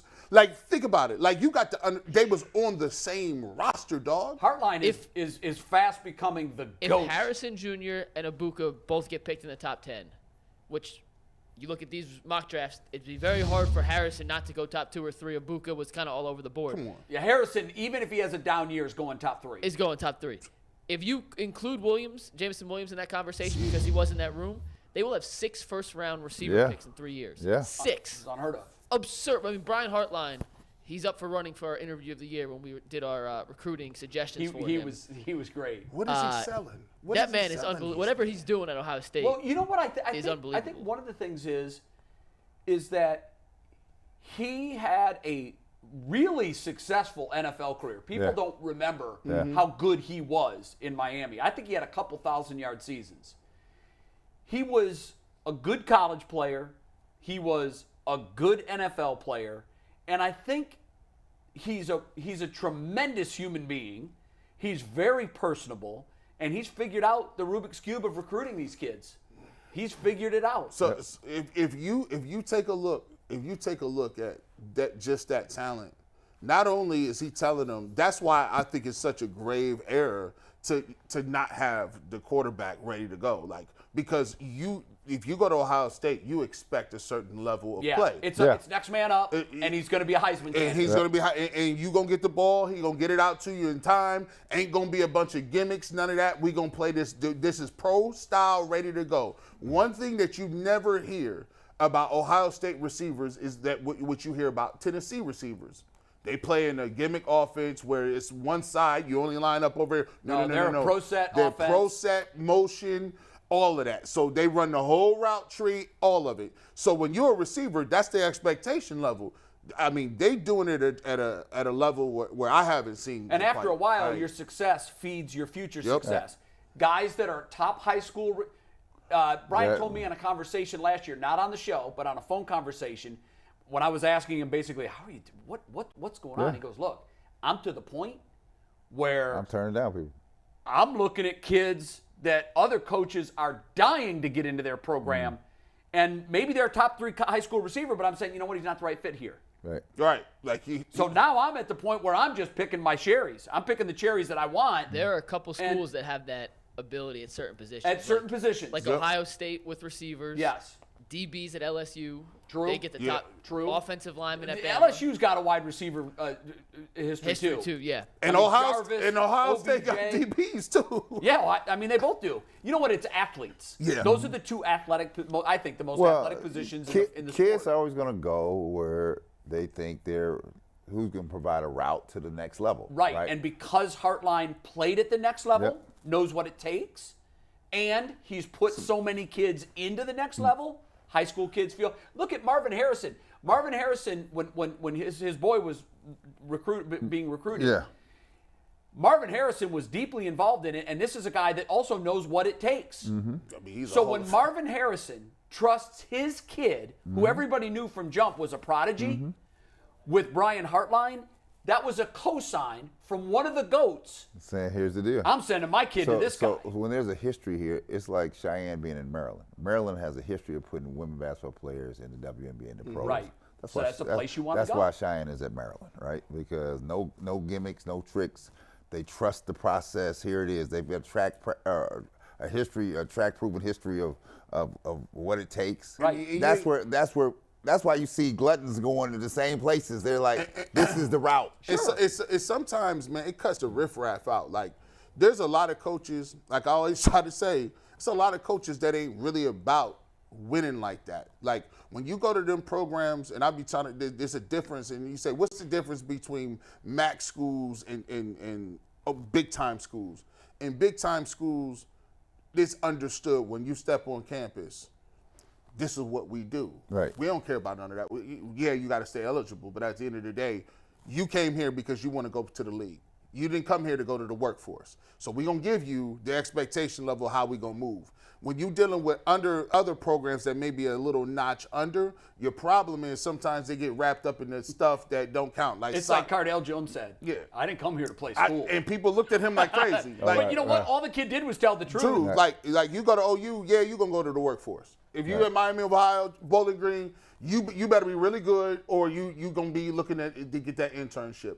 And at that level, then coaches can say, well, we can worry about sock height and whether or not you got the right gloves on. Or like, ain't nobody worry about that at LSU. Matter of fact, Nike comes in, Saban don't even know what the uniforms look like. He's just like, oh, well, whatever. Wear it, but you better be in the right spot.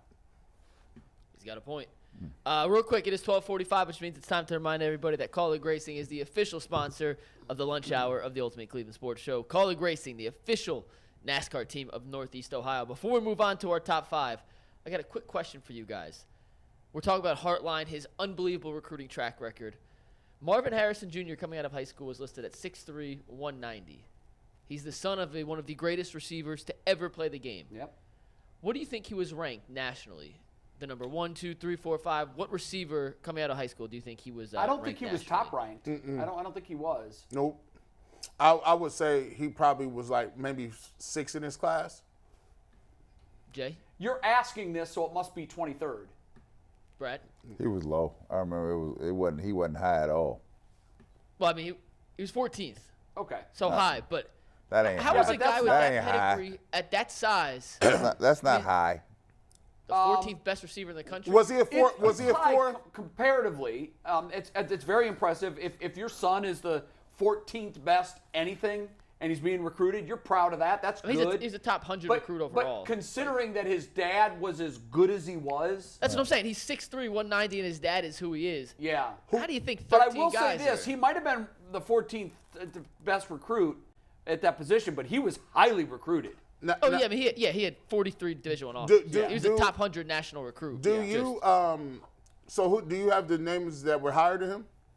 I can tell you if you give me 1 sec. Yeah, I'd be curious to see that. You know what I'd love to do? I'd love to go back and look at incoming classes like 7 and 8 years later. Go back now and look at the 2016 then you go back and look and say, class. Yeah, you'd be like, who wow. were the 5 stars? What were the top 10? Some of them hit. Most of them don't. oh yeah, most of them don't hit. You could be a bust in college. Oh, All right, you guys trust me, ready I for this? was. Yeah, go ahead. Go ahead. These are the 13 receivers rated higher in order. So we'll start at 1 and go down to 13. What year is this? Marvin Harrison's year, 2021. Okay. Number 1 recruit at receiver in the country, Emeka Egbuka, Ohio State. Kidding. He was the number 1. I mean, he's 10 overall, but number 1 receiver. Okay. Then He's you got nowhere near Marvin Harrison now. No. He's good. He's all right, but Marvin not, I'll tell you, Harrison- none of these guys are better than Okay. Marvin Harrison Jr. all right. Number 2, Ja'Cory Brooks, who plays at Alabama. Yeah, He was one of their starting receivers. He's good. 3, Troy Franklin. He was a starter at Oregon. He's been solid, not great. Yeah. We don't know who he is. Don't remember him. Number 4, Mario Williams, who went to Oklahoma, who is now Okay. transferred to USC with Caleb Williams. Yep. He's been good. No. Ain't he a defensive end from NC State? Mario Williams, that was the old Mario Williams, yes. Back on Number that 5, again. Argyle Hall, who has since transferred out of Alabama. Number 6, We don't know JoJo him. Earl, who was transferred out of Alabama. We don't know him. Number 7, Deontay Thornton at Oregon. Never heard of him. Outta Number here. 8, Xavier Worthy from Texas. He was an All-American last year. He's very good. 9, Deion Smith at LSU. Unfamiliar. Number 10, Christian Leary at Bama. Nope. Unfamiliar. How many? Number 11, Chris Hilton, LSU. Unfamiliar. 5 receivers. Number 12, Bo Collins, Clemson. Unfamiliar. And Yeah. last but not least, number Our 13, guy. Brian A lot Thomas of those Jr. guys at miss. LSU. Let me ask you this. Was he from Indianapolis? Where did he He went play? to high school in Philadelphia. St. Joe's Philadelphia. Prep. A big high school in Philadelphia. Okay, I will say this. This is why college recruiting is not a science at all. And that you really run into this in baseball. Because in baseball, if you play in a rural conference in an area in the middle of Oklahoma, Division III. small high school, you can hit 550. Yeah. It's not outside the realm of reasonability that the guys in that conference are hitting 550. And if you're recruiting by numbers and you see that, you're like, oh, we got to take a look at this kid, and he ends up at LSU or a baseball power.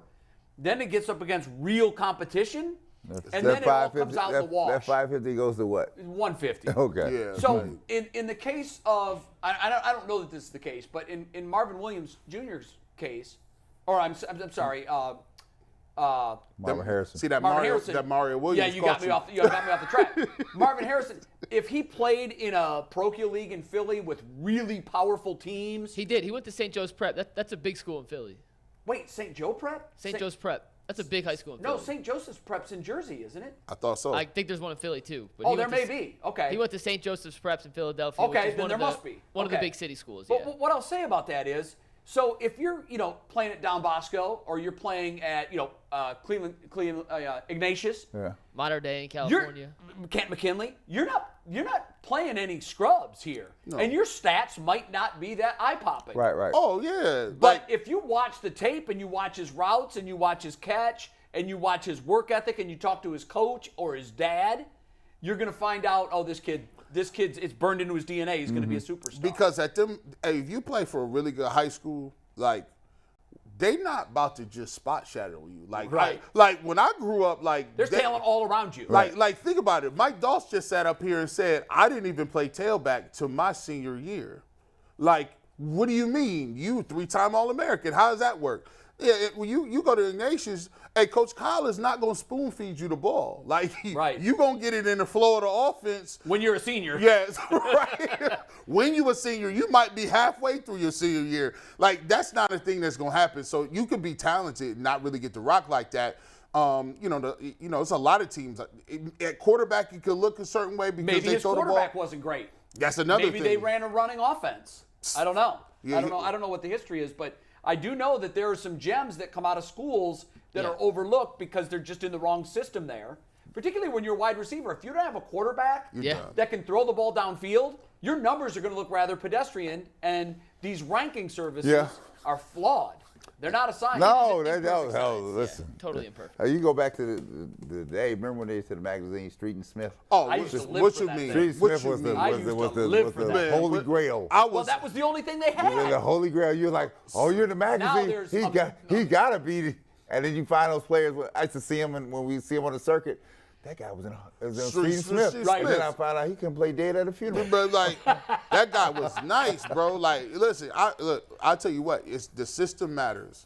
Like, I just heard Alabama had 5 out of the top 14. Alabama had a couple in there too. Yeah. And they didn't all transfer. They found out was You can't play. You can't play, or Nick Saban, you look wrong. Nick Saban will get you out of here for just looking wrong. You don't work out right. Right.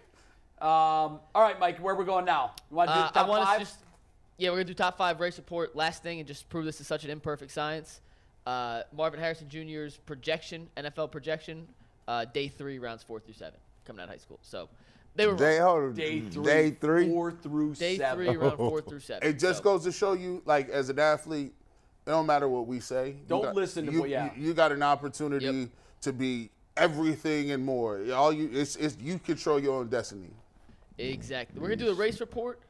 Then we're going to do top 5. But first, just hit that like button. Hit subscribe. Yeah. It's free. Yeah. Free. You don't have to be a member. Just hit that like button, subscribe. We appreciate it. Earl's not here. He's usually our colleague race report guy. So I'm going to give you the only thing I know about the race this weekend. It is called the Advent Health 400, and it's happening Sunday at 3 p.m. That is your colleague race report. We'll have Matt in next week to help us clean it up. I wish I knew more. I wish I was able to do more research, but I was running around like a chicken with that ahead this morning. That's okay. So, Hopefully they do well this weekend. yes. Good luck to the college race team. We're going to do our top 5 real quick. Anthony's been out for 7 days now. He's abandoned us. He'll be back Monday. Where is he? Do we know? He went to a wedding in North Carolina, and then he just had some PTO he wanted to use. Just a vacation, yeah. I think he's just hanging out. Clear the head vacation. Clear the head. He needed it. But Before we do this, I want to shout out who's doing it. There is a bunch of people that is gifting these memberships. So Phil, shout out to Phil Bowman, who's gifting these memberships. I just pulled it up. I saw that, and Jan gave us a $5 super chat. So thank you guys for Phil donated or gifted 5. So he gifted 5 memberships. So we appreciate you guys out there, and shout out to you, both Phil and Jan, for super chatting. How do we award those when someone gifts 5 memberships? How do we hand them out? I honestly have don't no know? idea. And this is not on the things I missed about Anthony, but Anthony and Earl monitor the chat and stuff when it's going on. So I have not seen anything in the chat. If there were super chats today, I truly am sorry. I only have one monitor, and that is what they do. I've been looking at other things. No, so I get it. You're busy. It is not because we don't love you guys. Hand up if we missed it. You're the best. Peace to the chat room. I only have 2 eyes, and I can't look at the other stuff. Right. So my apologies. Earl's out as well today, too. But these are the 5 things I missed about Anthony the most this week. You guys may notice some of these. You may not have noticed, but I certainly have. First and foremost, one of Anthony's hardest duties, he's in charge of making sure we have water down here every morning for the guys. And you 3 in particular don't ask for a ton of water. Bull needs his at perfect temperature. He needs 2 before the show. He needs 1 during the show. That is something Anthony does. You gotta. It is back in the closet. He brings it down. Anthony is our water boy here. You gotta water. You gotta water Big Hoss down. Yeah, Bull has he's to be watered down. He's dehydrated because Anthony's you gone. gotta get that before and after. We need that water. He'll dehydrate. He'll crinkle up out here. Don't do it. It's a lot of talking in 2 hours. He keeps you guys hydrated. It's in the way back. Water. I need the go to water. Herbie's. Anthony, where's the water? Buy a job. So you're saying he's the UCSS water boy? He is. He's the Bobby Boucher of the show. Absolutely. Oh, no. He ain't the Bobby Boucher, is he? You ain't say that. It's a He great went there. movie. He went Adam's there. great character, Adam Sandler. All right, number 4, I guess. Anthony during the show logs the ad reads, and to bring you guys behind the curtain, Sales has put this intricate spreadsheet together that we have to fill out every day when we read PCC, calling, and all that stuff. And you know what's quite hard to do while you're talking and reading an ad? Logging it as well for the proper time, because Sales doesn't want to go through and then find it in the show itself. So we have to tell him exactly where it is. Wow. That is an Anthony assignment. and I have missed it dearly without him. He also has his own, he types in his own way, so I can't understand some of his coding for this. But Yeah. Anthony, please come back to log the ad reads. I do not enjoy doing that. Number 3. He's making it sound like Anthony's his B. Yeah, I know, Number right? 3. Anthony changes the monitors for ad reads. Oh, for real? Oh, yeah. Watch this. So a lot of times you'll see it go through Well, 3 I'll or do it 4 right of the now. sponsors. Right. I don't know where any of these are in the thing. Anthony has his own codes. So while I'm trying to, listen, this is the little buzzer I do it. I have to hit a button to talk. So I don't have 3 hands to log ad reads, change the monitor. Right. Anthony sits right here next to me. He does this. Where's What caller? is Anthony, your personal? What is Anthony, your personal Buana? What I mean, No, what is Anthony going does on? all the little things that you guys don't see that make the show go seamless. So, Very, very good. He's an extra set of hands. He does a lot of stuff. You'll see number 1, or actually this one right here is the most important one he does, which we'll get to in a sec. Don't take it, Steve. so he's Draymond Green. Anthony does the little, yeah. He does the dirty work. He's the glue guy. Anthony's the glue guy. But Anthony does have one elite skill set that I cannot do without. I tried. I failed miserably. You take this one, Steve. Anthony makes all our advanced graphics. If there's something that's not a normal stat, not something built out of a template, I can't do. I like how he put a chicken nugget on here, the simplest graphic he possibly could have made to show off his advanced graphic making skills. But we cannot make some of the graphics we like to do to get creative without Anthony. Headlines, fence riders, all that stuff. I can't do that's any true. of Right. it. That's That true. is Anthony's forte. That's true. That's where he shines. And I had some ideas this week that we couldn't execute because we didn't have Anthony. So with that, the thing I missed most about Anthony this week, Steve, take it. His comically bad spelling mistakes. Listen, if you guys know Anthony, you know he can't spell anything right. He purposely misspelled this in his top 5. He spelled mistakes wrong. Mistakes. In 2 ways, kudos to him. It is always comical when he does that. And in his honor, I'm going to say that I misspelled Zeke's name today on purpose for Anthony. That's my little which ode is to a Anthony. flat No, lie, but yeah. Which is a flat-out lie. Yeah, that's just me being but I like it. silly. But we miss Anthony. We need him back. Anthony, he will be back on Monday. And we would not be the show we are without young Anthony and Earl, who's also off today. So All right, shout out very to you good. guys. Yeah. We miss you, Anthony. Hope your vacation Come back was well. soon. But please come back. Yes. Rested, and Now. hopefully he's been studying his spelling words. Yeah. He went to North. He better be tan. Like he better got some sun on this trip. I hope so, because there hasn't been any in No, if you go up, if you Northeast take Ohio time last off, 2 you better weeks. go somewhere warm. Yeah, absolutely. All right. These people that take vacations to Alberta, I'm like, wait, what? Yeah. Why did you lose a bet? What happened? We're not going north. No. All right, we got 3 minutes left. Final takes. Brad, you're up. All right, let's go here. Let's go to the Cleveland Browns today. You know, I know as harsh as we have been at times on the Browns and their attempt to put the team together to put us back in a position of being proud of nationally of this franchise. I must commend the job that Andrew Berry has done so far with the hand he was dealt. I think that the Cleveland Browns have put themselves in a position to at least garner the support of the fan base here to see where this goes, right? I think they made some significant moves here, knowing from the positions they were drafting from, free agents they were trying to sign, and the cap space they had to deal with. So I'm keenly interested in seeing what other moves Andrew Berry is going to make this season. He's promised to make some additional moves in the offseason here, and we have to get better because the others are getting better, right? And if we don't make a move, Jay, you and I talked about it, you're at the proverbial brick wall, right? So stop telling me what you want to do and what is it in front of you telling you to do. And let's go and get it done. So I'm going to give you that grace right now and let me see where it goes from here. Very good. You know, I was watching something on YouTube the other day, and it talks about, patience, right?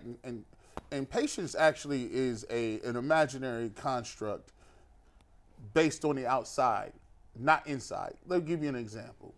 If you are a player, right, and you want to succeed, you want to win a championship, does a championship in year 10 mean more than a championship in year 3? No. You'll take the championship in year 3, and you'll still take the championship in year 10. But if you look on the outside looking in, if you don't get to a point where you get the championship early, you create something called patience, right? Patience is an outside objective. Patience is something you do to rationalize and understand why you're not being successful at the largest steps. Inside of an organization, patience is something that people tell you about, but you're still putting everything you got into it. There should never be anybody inside an organization that says we're breeding patience, because when you say we're breeding patience, or we're going to be patient, or we're going to just lay back and chill, that's not it. Because at every single day when you're playing at the highest level, you either getting better or you're getting worse.